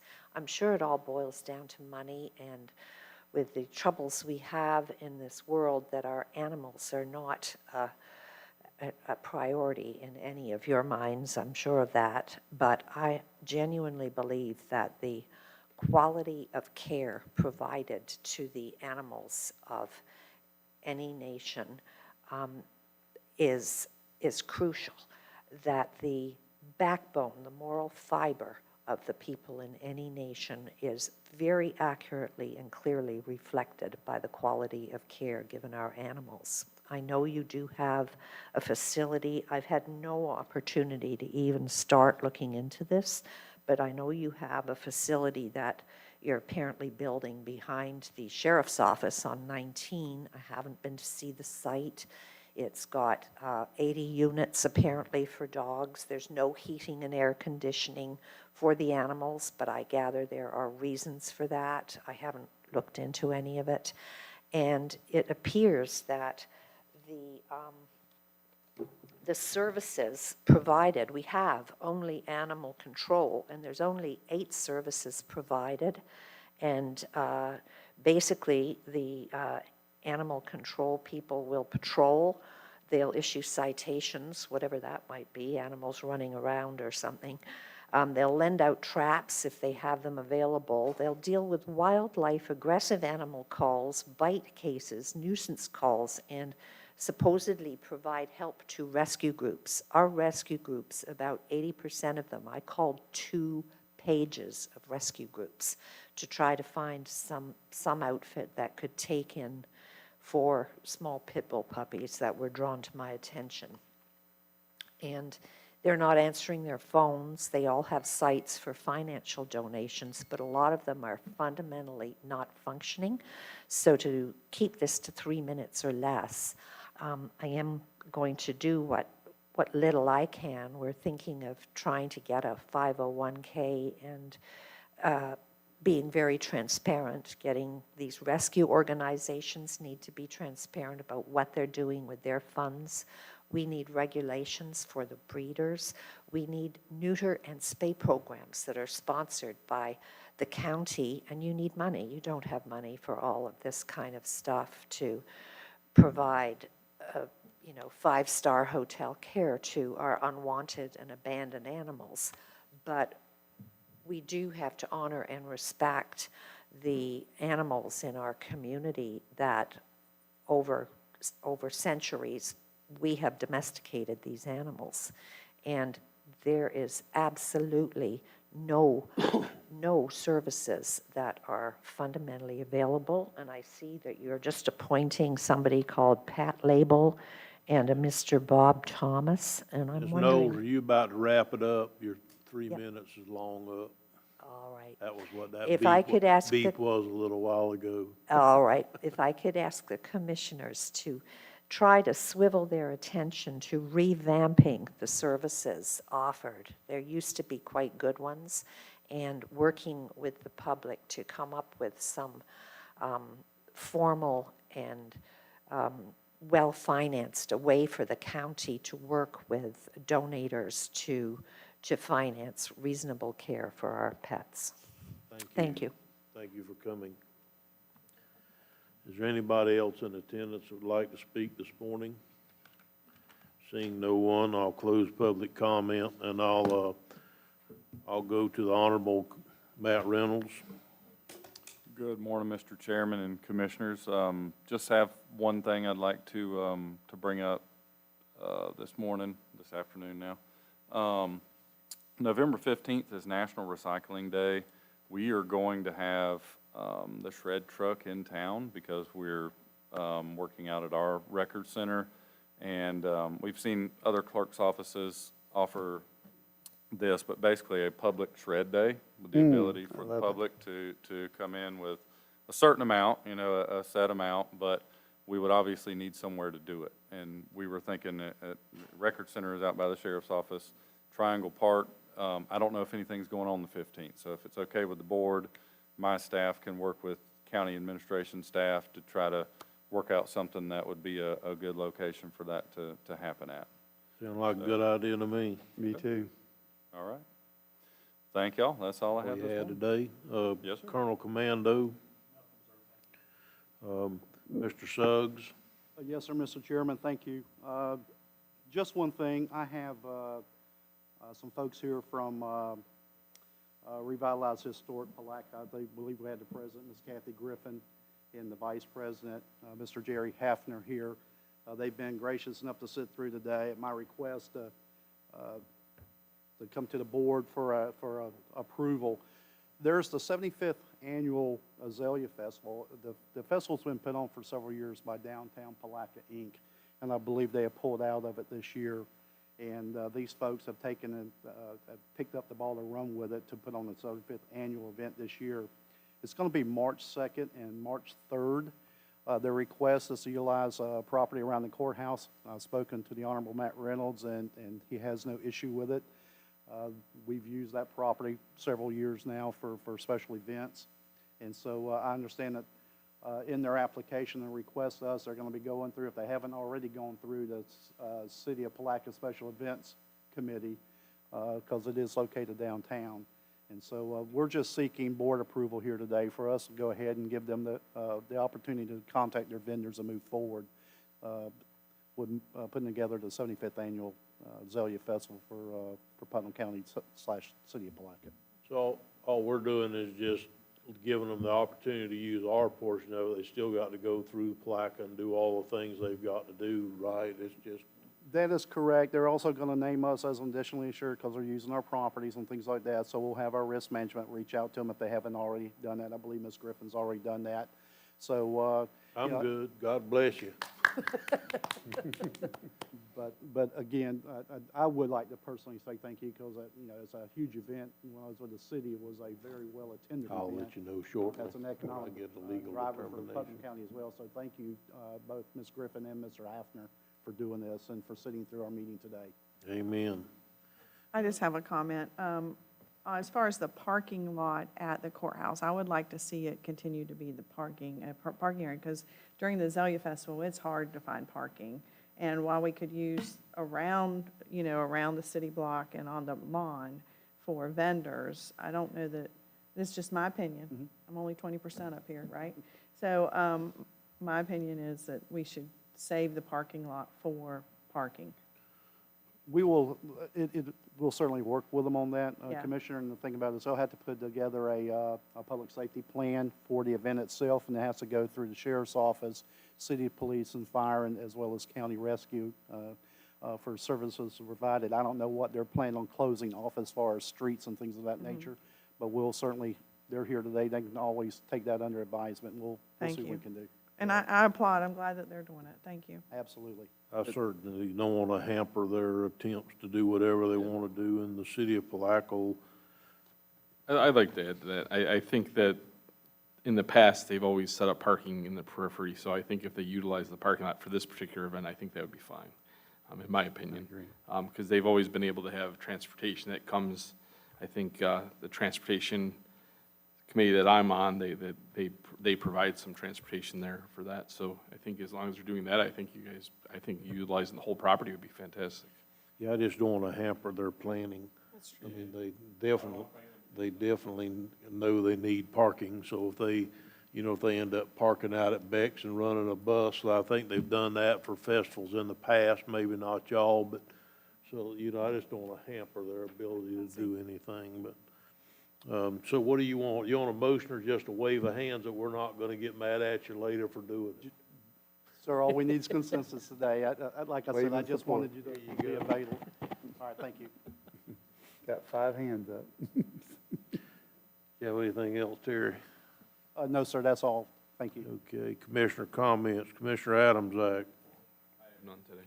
Commissioner Harvey, I have none, sir. Commissioner Pickens, Guess I have none either. Commissioner Wilkinson. Well, I always have something to say. A couple things I just want to remind everybody that we have Feed the Need. I'm sorry, I don't know where that came out. We're having a farm share event for, and at the fairgrounds on September 16th at 8 a.m. It'll be a drive-through. That is sponsored by this board along with State Representative Bobby Payne. It starts at 8 a.m. We also have a 9/11 event that was brought up